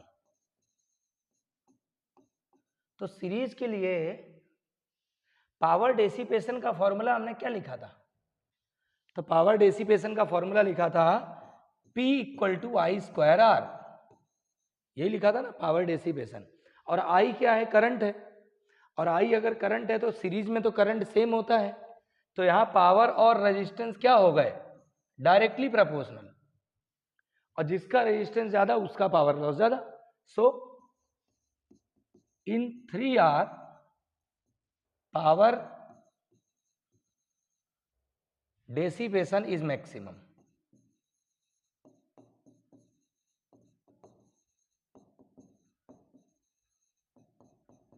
मतलब 3R में पावर लॉस ज्यादा होगा। अब आते हैं पैरेलल की बात कर लेते हैं। इन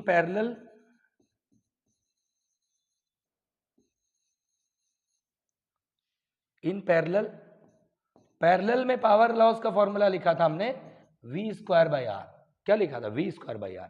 अब यहां देखें तो पैरेलल में तो वोल्टेज सेम होता है, मतलब power is inversely proportional to resistance, जिसका रेजिस्टेंस कम उसमें पावर लॉस ज्यादा।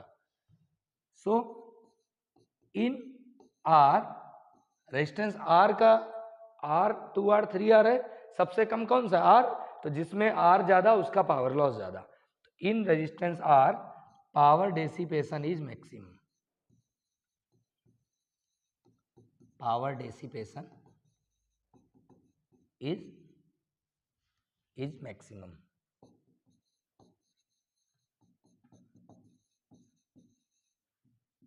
मैक्सिमम, ठीक है। ये छोटा सा क्वेश्चन था, आया हुआ था 2023 में, ठीक है। नेक्स्ट देख लेते हैं अगला क्या है। ये देखें एक क्वेश्चन, ये टॉपिक थोड़ा अलग है, ये पहले के कुछ क्वेश्चन रह गए थे उनको कराना था, है ना। टेम्परेचर कोफिशिएंट ऑफ रेजिस्टेंस वाले क्वेश्चन है ये, एक आया हुआ था इसलिए मैंने इसको बता देना, मैंने सोचा इसको पीपीटी में जरूर डालेंगे। क्या लिखा हुआ, heating element using nichrome connected to 230 volt supply. एक कोई हीटिंग एलिमेंट से नाइक्रोम का बना हुआ 230 वोल्ट सप्लाई से कनेक्ट कर दिया, draws an initial current 2.3 ampere which settles after a few seconds to a steady value of 2.87 ampere. मतलब पहले करंट जो फ्लो कर रहा था वो 2.3 कर रहा था, बट कुछ समय के बाद 2.87 हो गया। कितना हो गया? 2.87। और सप्लाई कितनी 230 वोल्ट की ही थी। अब क्या बोला है? What is the study temperature of the heating element if the room temperature is 27 degree Celsius. Room temperature दिया है 27, बाद में पूछा है टेम्परेचर क्या हो जाएगा, और टेम्परेचर कोफिशिएंट ऑफ रेजिस्टेंस दिया है दिस वन। ठीक है, मतलब हमें यहां पे टेम्परेचर कोफिशिएंट ऑफ रेजिस्टेंस का फॉर्मूला लगाएंगे। तो अल्फा का फॉर्मूला हमने पढ़ा था, R2 माइनस R1 अपॉन में R1 इंटू डेल्टा टी, ये फॉर्मूला लगेगा। अब R1 R2 लाना पड़ेगा, तो R1 को मैं लिख सकता हूं R1 equal to V bye I1। भाई दो केस दिए है ना, पहले वोल्टेज और करंट दिया है। वोल्टेज कितना? 230, करंट कितना है? 2.3, डिवाइड करो कितना आया? 100। पॉइंट हटाते ऊपर 0 आ जाता है, 23 से कैंसिल, 100 ओम। ये आ गया पहले रेजिस्टेंस। बाद में रेजिस्टेंस कितना आएगा? R2 equal to V bye I2। भाई वोल्टेज सोर्स तो वही रखा है, वोल्टेज चेंज नहीं करा इन्होंने। ठीक है, तो वोल्टेज की वैल्यू तो 230 है अपॉन 2.87। अब इसको डिवाइड करना पड़ेगा। अप्रॉक्स में वैल्यू ले लें थोड़ी सी,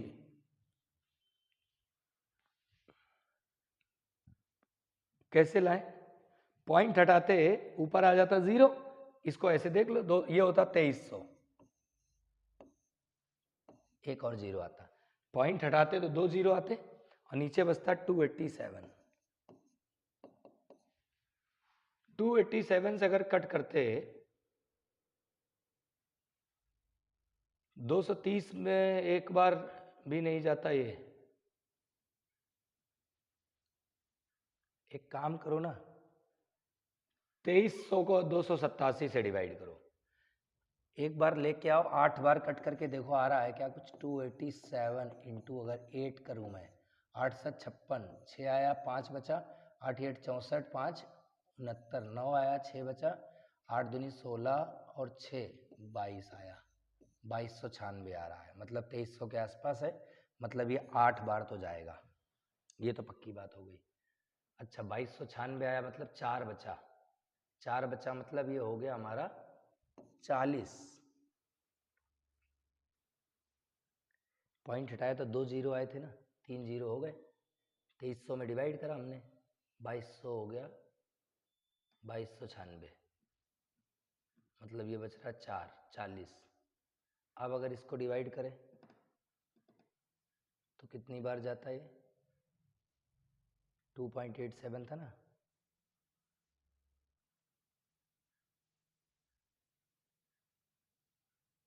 एक 0 और बढ़ा लो।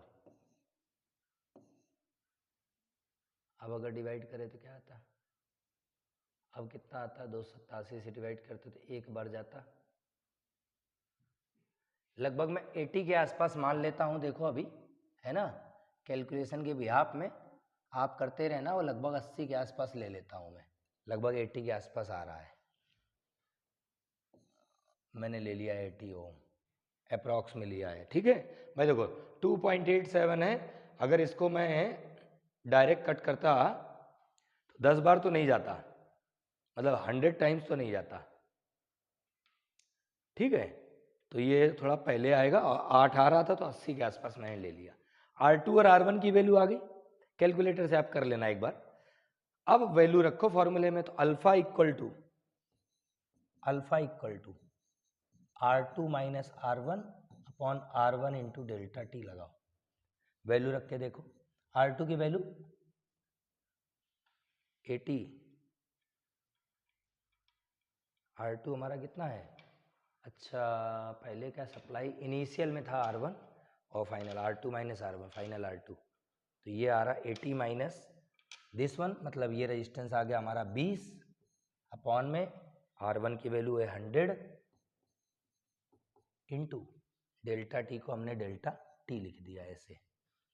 ठीक है, अब यहाँ डेल्टा टी को लेके आओ, तो डेल्टा टी क्या आता, डेल्टा टी को मैं लिख देता हूँ T2 माइनस T1 बराबर, और यहाँ पे वैल्यू कितनी है 20/100 यानी कि 1/5, और अल्फा भी नीचे आया, ये अल्फा क्या है नीचे आया, तो अल्फा की वैल्यू दी है 1.70 10 की पावर -4, 1.70 10 की पावर -4 ऐसा कुछ आएगा। ठीक है, इसको सॉल्व कर लेते हैं, तो T2 minus T1 equal to, point हटा देते, ऊपर 2 जीरो आ जाते, एक जीरो से एक जीरो कट कर लेते, 5 से कट करो ऊपर 2 आ गया, तो ये बचा 17, और 10 की पावर 4 ऊपर भेज दो, 10 की पावर +4 हो गया, ऐसे लिख लो, ऐसे लिख लो। मैंने क्या किया 10 की पावर 4 ऊपर भेजा, तो 10 की पावर 4 को मैंने दो पार्ट में 10 इधर और 10 की पावर 3 इधर कर दिया ताकि ये डिवाइड हो जाए। अब डिवाइड कर लो, 17 से कट करो एक बार गया, पॉइंट लगा दिया, 3 बचा 0 बढ़ा दिया, फिर 17 से कट करो एक ही बार जाएगा, 13 बचा 0 बढ़ा दो, और फिर 17 से कट करो, 130 है और 17 से कट करो तो ये लगभग 7 बार जाएगा, 7 बार लगभग है ना, और 10 की पावर 3 है तो 10 की पावर 3 को ऐसे लिख लो, मतलब मैं इसको 1170 लिख देता हूँ। अगर 100 का या पॉइंट हटाए तो 100 नीचे आता, 100 से 100 कैंसिल कर देते, 1170 मान लेता हूँ मैं, तो T2 इक्वल टू हमारा आता 1170 प्लस T1, तो T2 की वैल्यू क्या आती 1170 अब प्लस T1 टेम्परेचर था जो पहले दिया था, रूम टेम्परेचर कितना दिया था 27 डिग्री सेल्सियस, तो इसको लिख दो 27, तो T2 हमारा आ जाता 1197 डिग्री सेल्सियस। ठीक है, ये लगभग आ रहा होता है ना, ये अप्रॉक्स में है क्योंकि वहां हमने वैल्यू कंसीडर करी है कि ऐसी आ रही होगी। ठीक है, नेक्स्ट क्वेश्चन पे आ जाओ, पैटर्न समझते जाओ आप, तो कैलकुलेशन वाला पोर्शन आप देख लेना। ठीक है, अगला क्वेश्चन क्या है, अगला हमारा एक क्वेश्चन, ये बहुत पहले मैंने बोला था कि ड्रिफ्ट वेलोसिटी का क्वेश्चन एक आता है जिसमें हमें रिलेशन लाना रहता है करंट डेंसिटी और रजिस्टिविटी में। लिखा using the concept of drift velocity of charge carriers in a conductor deduce the relationship between current density and resistivity. Current density और रजिस्टिविटी में रिलेशन लाना है, तो पहले करंट डेंसिटी का फॉर्मूला तो लिखें, I/A, ये बहुत आया है 2015 ही नहीं बहुत बार आया है, तो करंट डेंसिटी का फॉर्मूला करंट अपॉन एरिया, लेकिन उन्होंने बोला है using concept of drift velocity और रिलेशनशिप बिटवीन करंट डेंसिटी और रजिस्टिविटी में लाना है, मतलब करंट डेंसिटी तो आ रहा है, रजिस्टिविटी भी लाना है, तो करंट को मैं पहले ड्रिफ्ट वेलोसिटी में लिख देता हूं NEAVD, ऐसा करंट को लिख सकते हैं NEAVD, ए से ए कट गया, जे की वैल्यू आ गई NEVD, ये भी खराब हो गया क्या भाई। ठीक है, ऐसे अब इसी में थोड़ा चेंज कर लो, ड्रिफ्ट वेलोसिटी को लिखो जिसमें रो आता हो, आता है क्या ड्रिफ्ट वेलोसिटी में रो आता है क्या, नहीं आता, ई टाउ आता है बस, ई tau by M, E tau by M बराबर है। फिर क्या करा जाए, फिर एक काम करा जाए, ड्रिफ्ट वेलोसिटी का कॉन्सेप्ट यूज करना था, चलो लिखो NE को तो NE लिखो, ड्रिफ्ट वेलोसिटी को लिखो ई टाउ बाय एम, देखते हैं अभी, बराबर है। तो इसको मैं ऐसे नहीं लिख सकता, NE² tau by m into e, ऐसा बोलो भाई, NE² टाउ बाय एम, ई बाहर कर दिया, और इससे जहां तक आप लोगों को ध्यान होगा इसको लिखते हैं 1/ρ, याद करो भाई, रजिस्टिविटी का फॉर्मूला तो ये होता था ना M/में NE² टाउ, ऐसा, तो मैंने इसको लिख दिया M/NE² टाउ को मैंने उल्टा लिख दिया, तो रिजल्ट क्या आ गया, J इक्वल टू 1/ρ इंटू ई, ये आ गया करंट डेंसिटी, ये आ गया रजिस्टिविटी। ठीक है, छोटा सा रिलेशन है, फॉर्मूले ध्यान रखेंगे तो बन जाएगा। मैं एक बार बोर्ड वापस से चेक करता हूं। ठीक है, चलिए अगले क्वेश्चन पे आते हैं। नेक्स्ट क्या है, अब ये देखिए एक क्वेश्चन है जिसमें कैपेसिटर लगा हुआ है।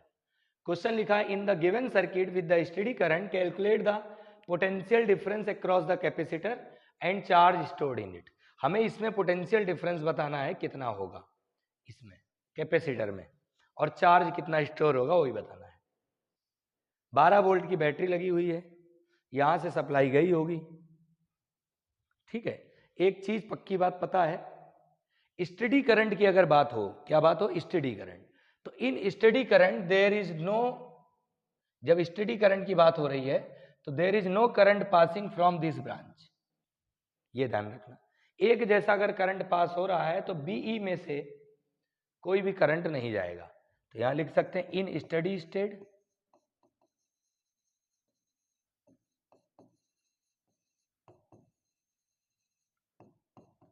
There is no current passing from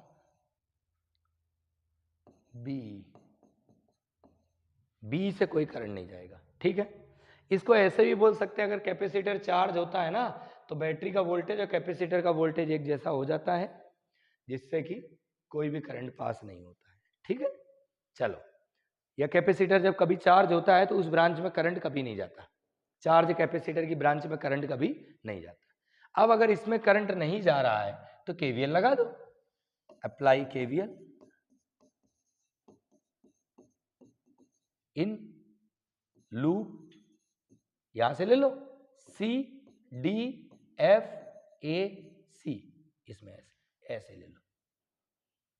ठीक है, तो अगर ऐसे लेते करंट ऐसे एंटर करता, ऐसे लीव करता, ऐसे एंटर करता, ऐसे लीव करता, ऐसे आता। ठीक है, तो यहां से स्टार्ट करो, 12 वोल्ट प्लस का 12 आएगा, 12 वोल्ट की बैटरी है, इधर गए 2 इंटू आई माइनस का आई। ठीक है, आई करंट जा रहा है, इधर गए, इधर कितना है माइनस का 1 into I, I into R होता है ना, और माइनस का 6 इक्वल टू 0। बोले ऐसे ही आता भाई, 12 वोल्ट से शुरू करा, ऐसे करंट जाता, इसमें तो करंट ही नहीं जा रहा ना। सॉल्व कर लो, 12 को 12 माइनस 2i और आई कितना हो गया 3i, माइनस 6 इक्वल टू 0। तो 3i की वैल्यू को मैं लिख सकता हूं 6, तो i की वैल्यू आ गई 2 एम्पियर। करंट कितना आया 2 एम्पियर आ गया, मतलब 2 एम्पियर करंट फ्लो करेगा। अब एक चीज देखो, तो ये ब्रांच और ये ब्रांच दोनों पैरेलल में है। कैसे दिख रहा पैरेलल में, देखो सप्लाई यहां से जा रही ना सीडी से, ये सर्किट कुछ ऐसा है।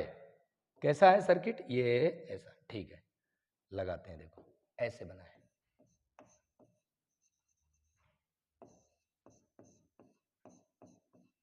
ये सर्किट एक्चुअल में ऐसा है, यहां है क्या रेजिस्टेंस, एक लगा है 2 ओम का, ये ऐसा सर्किट है एक्चुअल में। ये हमारा बैटरी का था, ये 2 ओम का था, ये कैपेसिटर है, और देख लो डेटा, ये 12, ये 6 6 1 5, 12 6 6 और ये 1 और ये 5 का, ऐसा है सर्किट। और बोला ये था कि इसमें करंट नहीं जा रहा है, तो करंट ऐसे चला गया पूरा, वही सर्किट बना है। ठीक है, अब अगर देखें तो ये दोनों पैरेलल में है ना, तो ये ब्रांचें लिख दो इसको, हाँ B and A F parallel में है। पैरेलल में वोल्टेज क्या होता है बराबर, तो voltage across A F equal to voltage across B. दोनों पैरेलल में है, अब पैरेलल में क्या सेम होता है, वोल्टेज बराबर कर दिया मैंने, वोल्टेज ये वाला वोल्टेज और ये वाला वोल्टेज बराबर। तो भाई साहब एक बात बताओ, इसमें कितना वोल्टेज जा रहा 6, ऐसे चलो, माइनस आई आर, आई की जगह कितना 2 और आर की जगह 1 इक्वल टू, इसमें कितना वोल्टेज जा रहा 6 माइनस, इसमें कितना वोल्टेज गया मान लिया VC, कितना गया VC। भाई दोनों का वोल्टेज बराबर था, मैंने यहां से लिया 6 volt minus I R, 6 volt और माइनस का VC दोनों बराबर। यहाँ देखो 6 minus 4 equal to 6 minus VC, कितना बचा 2 इक्वल टू 6 माइनस VC। तो हमारा कैपेसिटर के क्रॉस वोल्टेज आ गया 6 माइनस 2 4 वोल्ट। कैपेसिटर में 4 वोल्ट जाएगा। दूसरा पॉइंट क्या पूछा था? दूसरा पूछा था इन्होंने चार्ज स्टोर। चार्ज कितना जाएगा? तो charge from capacitor, charge from capacitor, उसको लिख लो Q equal to CV। C की वैल्यू 5 थी, माइक्रो में थी ना 5, और V की वैल्यू 4 है, 5 चौक 20 माइक्रो कूलम। 5 इंटू 4 20, 10 की पावर माइनस 6 को मैंने माइक्रो में लिख दिया, तो ये चार्ज जाता। ठीक है, तो ये आ गया। देखो 12 वोल्ट है, 12 वोल्ट मिलना चाहिए, पैरेलल में 12 ही मिलेगा, कुछ भी कर लो।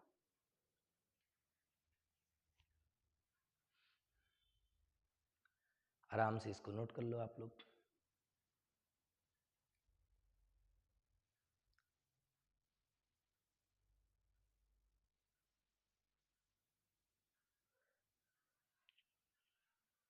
चलिए आगे बता देते हैं।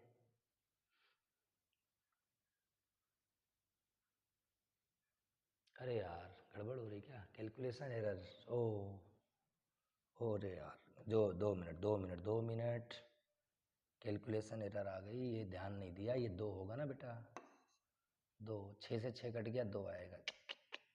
क्या यार अमरनाथ जी क्या कर रहे हो यार? ये बच्चा 4, ये मार्कर भी आज ना, तो VC की वैल्यू आ गई 6 माइनस 4 2 वोल्ट। वेरीफाई कर लेते हैं अभी। C की वैल्यू आ गई हमारे पास 5 माइक्रो फैरड इंटू V है हमारा 2, ये आ गया 10 माइक्रो कूलम। वेरीफाई कर लो। देखो 12 वोल्ट की बैटरी है, 2 एम्पियर करंट चला, तो ये 2 एम्पियर खा गया, मतलब 2 वोल्ट, ये 2 एम्पियर करंट जा रहा, 2 इंटू 2 4 वोल्ट, तो यहाँ चला गया, बराबर है। 12 था टोटल, तो ये किधर कितना चला गया 4 वोल्ट, कितना बचा 8। 8 वोल्ट वहां भी मिलना चाहिए, 6 इसमें है, 2 वोल्ट इसमें है, बोलो सही है। 6 2 8 हो गया, यहाँ भी 6 और 2 इसमें जाएगा, 8 हो गया, सही आ रहा। देखो यहाँ कैसे बताया मैंने। इसमें वोल्टेज कितना गया IR, तो 4 वोल्ट तो यहाँ चला गया, क्यों 2 एम्पियर करंट आया था ना, करंट 2 एम्पियर अगर जा रहा है तो 2 एम्पियर इसमें गया, तो 2 इंटू 2 वोल्टेज कितना 4 वोल्ट गया, 12 वोल्ट में 4 वोल्ट कम हो गया, मतलब ये टोटल वोल्टेज हुआ 8 वोल्ट बैटरी ने दिया। अब 8 वोल्ट अगर गया है तो 8 यहाँ पर भी होगा और 8 वोल्ट यहाँ पर भी होगा, तो यहाँ 8 है, देखो 6 यहाँ पे, 6 वोल्ट यहाँ पे बैटरी लगी है और 2 वोल्ट यहाँ चला गया, तो 6 2 8 वोल्ट हो गया। यहाँ भी 6 वोल्ट है, 2 वोल्ट यहाँ गया, 8 वोल्ट यहाँ हो गया। भाई यहाँ तो करंट डिवाइड हुआ ना, 2 एम्पियर था तो 1 एम्पियर जाएगा ना इसमें, तो 1 एम्पियर इसमें जाता, तो 1 इंटू 2 2, ये 1 था ना करंट, ये कितने का था भाई ऊपर वाला, 1 का था ना करंट, कितना 2 आया था, 2 ही आया था करंट। वेरीफाई करो, 2 अगर 1 आया तो 1 ही जाता, 7 होता फिर तो। चलो देख लेना, वेरीफाई कर लेना एक बार, हमारे पास फिलहाल तो ये करेक्ट है आंसर। अगले पे आ जाते हैं, नेक्स्ट क्या है।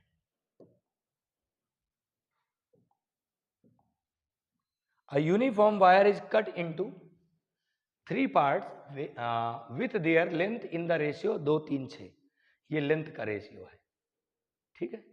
The end of the each of these 3 parts are connected across an ideal battery of 10 volt. Voltage दिया है 10, बोला यूनिफॉर्म वायर है जिसको हम कट कर रहे हैं 3 पार्ट में, जिसकी लेंथ का रेशियो 2 3 6 है, तो रेजिस्टेंस का भी हम ऐसे ही रेशियो ले ले, एक जैसा तो है वायर, एरिया एक जैसा ही होगा, लेंथ अलग अलग है, रेजिस्टिविटी भी सेम होगी, तो रेजिस्टेंस अलग अलग हो गए, इसका 2R ले लो, इसका 3R ले लो, इसका 6R ले लो। भाई रेजिस्टेंस का फॉर्मूला तो यही होता है ना, रो L बाय ए। ये तो एक जैसे ही होगा वायर, एक ही वायर है ना, उसी को कट किया है। एरिया एक जैसा ही होगा क्रॉस सेक्शन, भाई वायर तो एक यूनिफॉर्म है ना। तो लेंथ जैसा वैसा रेजिस्टेंस, लेंथ अगर डबल तो रेजिस्टेंस डबल, लेंथ 3 गुना तो रेजिस्टेंस 3 गुना। अब क्या बोला है, करंट 5 एम्पियर है, is drawn from the battery, find the initial resistance of the wire.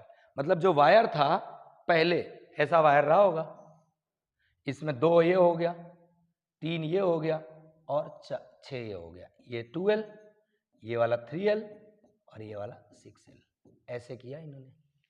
तो पहले जो वायर का रेजिस्टेंस था वो कितना था। तो एक काम करो, पहले रेजिस्टेंस सॉल्व कर लें, R equal to V by I लगा के, V 10 I 5, रेजिस्टेंस कितना आया 2 ओम।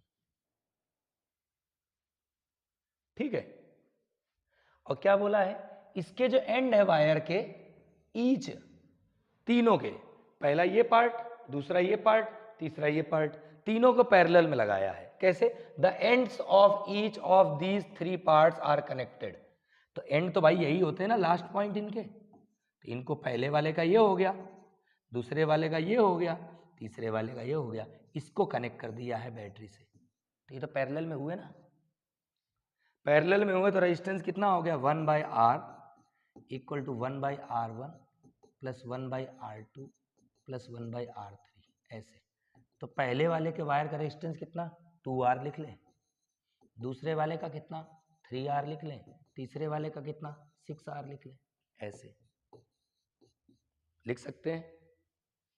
ठीक है, सॉल्व कर लो आंसर। तो इसमें एलसीएम ले लो, कितना आया 1 by R equal to, LCM आया 6R, कितना आया 6R। ये देखो, ये ऊपर कितना बचा 3R, एलसीएम ले ही लेंगे, 3R प्लस 2R अब प्लस R, कितना आ गया 6, 6R बाय 6R, कितना आ गया 1। और आर पी की वैल्यू तो 2 आई थी अभी, टोटल 2 आई थी ना।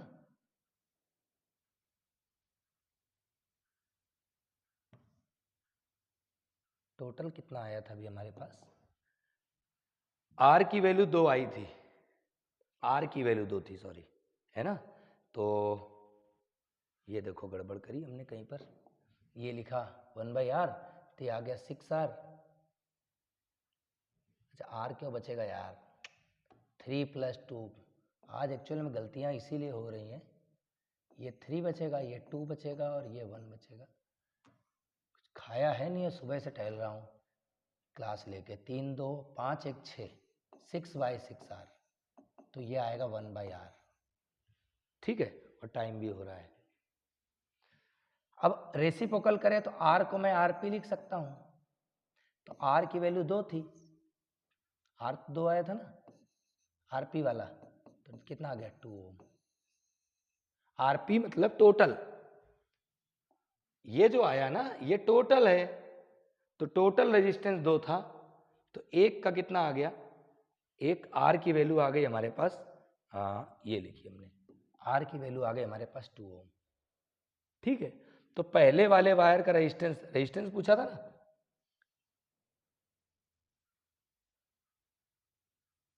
फाइंड द इनिशियल रेजिस्टेंस, 2 आ गया, 2 आएगा इनिशियल रेजिस्टेंस। R की वैल्यू 2 थी ना, तो टोटल रेजिस्टेंस पूछा है, तो टोटल रेजिस्टेंस या total initial resistance, initial resistance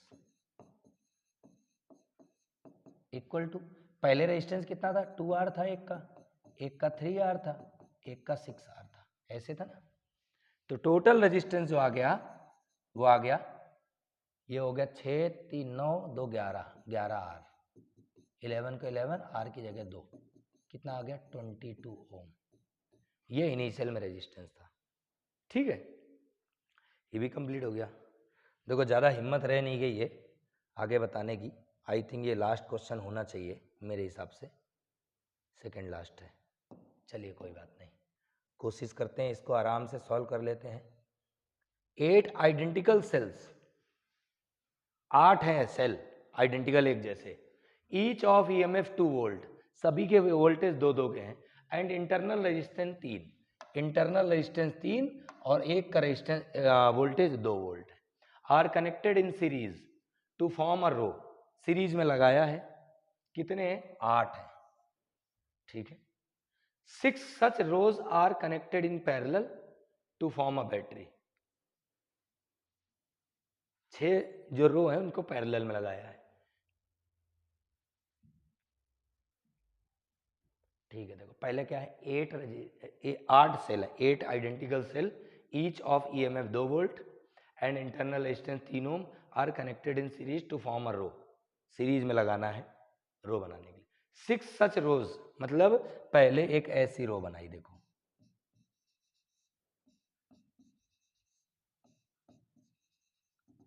ये 8 है ऐसे, अब ऐसी करके 6 बनाई इन्होंने, 6 रो पैरेलल में है, कितनी पैरेलल में है? 6, ऐसे करके इन्होंने 6 पैरेलल में लगाई है, कितनी लगाई है? 6।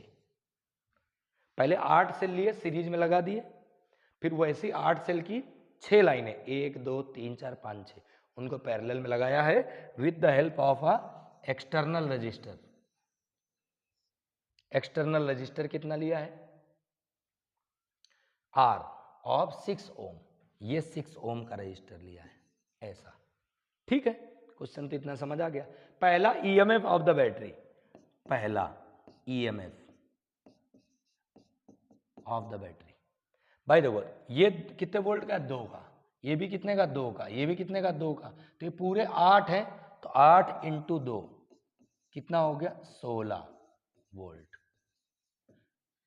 पहले वाले का 16, दूसरे का 16, तीसरे का 16, ऐसे 16 16 पैरेलल में होंगे, तो भाई पैरेलल में तो वोल्टेज सेम होता है, तो टोटल तो 16 आएगा। ये पहला हो गया। दूसरा इंटरनल रेजिस्टेंस ऑफ बैटरी, अब इंटरनल रेजिस्टेंस इस वाली ब्रांच का क्या होगा? तो एक कितने कितने का था इंटरनल? 3 3 का था, तो यहां लिख लेते हैं internal resistance of each branch, internal resistance of each branch, एक एक ब्रांच का कितना होगा? तो 3 ओम का एक था, ये 3 ओम है, ये भी 3 ओम है, ये भी ऐसे 8 है, तो क्या लिखते? 3 इंटू 8 24 ओम आता। एक ब्रांच का 24 ओम इंटरनल रेजिस्टेंस, दूसरे का 24 ओम, तीसरे का 24 ओम, ऐसे 6 ब्रांच है पैरेलल में, तो टोटल कितना रेजिस्टेंस आता? लिख लो यहां पे, total internal resistance, internal resistance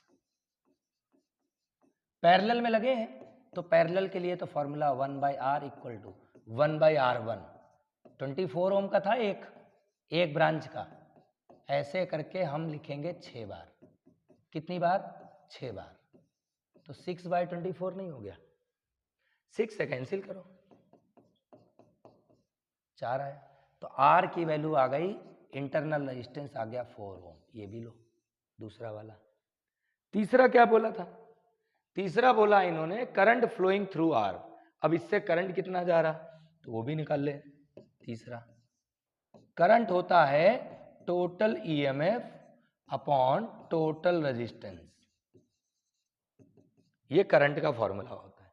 तो टोटल ईएमएफ आया था 16 वोल्ट, ये देखें टोटल कितना आया? 16, और टोटल रेजिस्टेंस कितना है? तो कैपिटल आर की वैल्यू कितनी थी? 3, 6 था, कैपिटल आर हमारा 6 ओम था, कैपिटल आर की जगह 6 रख दिया, इंटरनल आर 4, 16/10 1.6 एम्पियर, ये आ गया करंट, ठीक है। छोटा सा क्वेश्चन था, थोड़ा सा वो सेल का कॉम्बिनेशन था, इसलिए थोड़ा सा अलग लग रहा था, और ये शायद आया भी है आईएससी में आया है, आईएससी बोर्ड में आया 2023 में। तो देखो बोर्ड कोई भी हो, क्वेश्चन जो रहते हैं ना उनको समझो आप, कोई भी हो कैसा भी हो, क्वेश्चन का जो पैटर्न है ना वो समझो, कहीं भी आ सकता है, ऐसा कहीं नहीं है कि वो सीबीएसई में नहीं पूछा गया तो नहीं आएगा, या इसमें आया है वहां नहीं आया, कहीं भी आएगा, क्वेश्चन का पैटर्न समझो, ठीक है। अगले पे आ जाओ, लास्ट क्वेश्चन करंट इलेक्ट्रिसिटी का, फिर ये चैप्टर हमारा कंप्लीट हो जाएगा। लिखा है 2 coils requires 20 minutes and 60 minutes respectively to produce same amount of heat. Amount जो है same amount of heat energy when connected separately to same source. Same battery voltage से दोनों को कनेक्ट कर रखा है, दो कॉइल हैं, एक 20 मिनट लेती है हीट प्रोड्यूस करने में, एक 60 मिनट, और सेम हीट प्रोड्यूस होती है। टाइम अलग अलग दिए हैं, जेई मेंस 2022 में आया था। इसका डायरेक्ट फॉर्मूला भी होता है, मैं लिख दूंगा लास्ट में। पहले जो टाइम ले रहा है वो ले रहा 20 मिनट, और दूसरा जो टाइम ले रहा है वो ले रहा 60 मिनट। हीट सेम प्रोड्यूस हो रही है, अब वोल्टेज एक जैसा है, और if they are connected in parallel arrangement to same source, एक ही सोर्स से, अच्छा पैरेलल में लगा रखा है दोनों में, है ना। Find the time required to produce same amount of heat by the combination. मतलब कुछ यूं है, पहले मैंने ऐसे लिया एक कॉइल, बैटरी के साथ लगा दिया ऐसे, ठीक है। मैंने दूसरा वायर लिया ऐसे, ऐसे लगा दिया, ये अलग अलग हो गए दोनों। ये टाइम ले रहा था 20 मिनट में, उतनी हीट प्रोड्यूस कर रहा जितना ये 60 मिनट में कर रहा। फिर दोनों को हमने क्या किया, पैरेलल में लगा दिया। कैसे लगा दिया, पैरेलल में ऐसे, विद द सेम वोल्टेज, ये भी ऐसे लगा दिया। जब दोनों पैरेलल में लगाओगे तब टाइम कितना लगेगा वो पूछा है। देखो, find the time required to produce same amount of heat by the combination of two coils, दोनों कॉइल के कॉम्बिनेशन को। अच्छा, कॉम्बिनेशन सीरीज में है कि पैरेलल में है, वो एक बार पढ़ लो। क्या लिखा है, if they are connected in parallel arrangement to the same source, parallel arrangement में लगाएं। तो पहला हमारा ये है, हीट का फॉर्मूला होता है V²/R×T, ये फॉर्मूला होता है हीट का। तो यहां 1/1 फॉर फर्स्ट केस, पहले केस की अगर बात करूं मैं, तो यहां से R की वैल्यू निकाल लो। R1 को लिख सकता हूं मैं V²/H×T1, ये ऐसा, हीट बराबर है, वोल्टेज एक जैसा है। सेकेंड केस की बात करो, फॉर सेकेंड केस, दूसरी कॉइल की बात कर रहे हैं हम, R2 बराबर V²/H×T2, ये हो गया दूसरा। अब दोनों को पैरेलल में लगाया है, तो पैरेलल में रेजिस्टेंस क्या होगा, इन पैरेलल रेजिस्टेंस होता है 1/R=1/R1 + 1/R2, ऐसा पैरेलल में लगाया ना। अब R की जगह मैं लिख देता हूं यहां, भाई ये होता है हीट का फॉर्मूला H=V²/R×T, तो R की जगह मैं लिख देता हूं V²×T/H, ऐसे। ये मैंने टोटल R को लिखा। टोटल जो रेजिस्टेंस होगा उसे क्या लिखेंगे, टोटल वोल्टेज अपॉन हीट और टोटल टाइम। तो मान लिया टाइम T लग रहा है, इक्विवेलेंट, T इक्विवेलेंट। R1 की जगह लिख सकता था मैं, पहले था V²/H×T1, ये लिखा था अभी R1, देखो R1 की जगह क्या लिखा, V²/H×T1, ठीक है। प्लस R2 की जगह लिख सकता था V²/H×T2, ऐसे, ये देखें, ठीक है। तो H ऊपर गया, कट हो गया, तो बचा हमारे पास 1/T इक्विवेलेंट। H भी कट हो जाएगा, V² भी कट हो जाएगा, यहां बचेगा 1/T1 प्लस यहां बचेगा 1/T2। अब इसको सॉल्व कर लें तो T की वैल्यू जो आ रही है वो आएगी T1×T2 अपॉन में T1 + T2। Direct JEE NEET वाले फॉर्मूला यूज कर सकते हैं, लेकिन 12th में तो ऐसे सॉल्व करना पड़ेगा। वैल्यू पुट कर दो, तो T की वैल्यू कितनी आएगी, एक ले रहा 20 मिनट, एक ले रहा 60 मिनट, टाइम की वैल्यू रख दी। तो ये आ गया हमारा 20×60 और ये हो गया 80। 20 से कट करो 4, 4 से कट करो 15 मिनट, मतलब जो एवरेज टाइम इनका आ रहा है टोटल, वो 15 मिनट में हीट हमारी सेम अमाउंट ऑफ हीट आएगी अगर दोनों को पैरेलल में कनेक्ट करेंगे। ठीक है, तो ये हमारा चैप्टर कंप्लीट हो गया है। सभी लोगों को बहुत बहुत धन्यवाद। थोड़ी सी आज गलतियां हुई, इसका रीजन है वो मेरे पास ही है, आप लोगों के पास नहीं रहेगा, मैं ही समझता हूँ उसको। तो वो तो कोई दिक्कत वाली बात नहीं है, आप लोग देख लो, थोड़ा सा अरेंजमेंट कर लेना, 19-20 हो गया है। तो सभी लोग ऐसे ही पढ़ते रहो, लेक्चर को शेयर करो ज़्यादा से ज़्यादा, और नोट्स बराबर बनाते रहो और रिवाइज करते रहो। मिलते हैं जल्द ही अगले लेक्चर में। जय हिंद।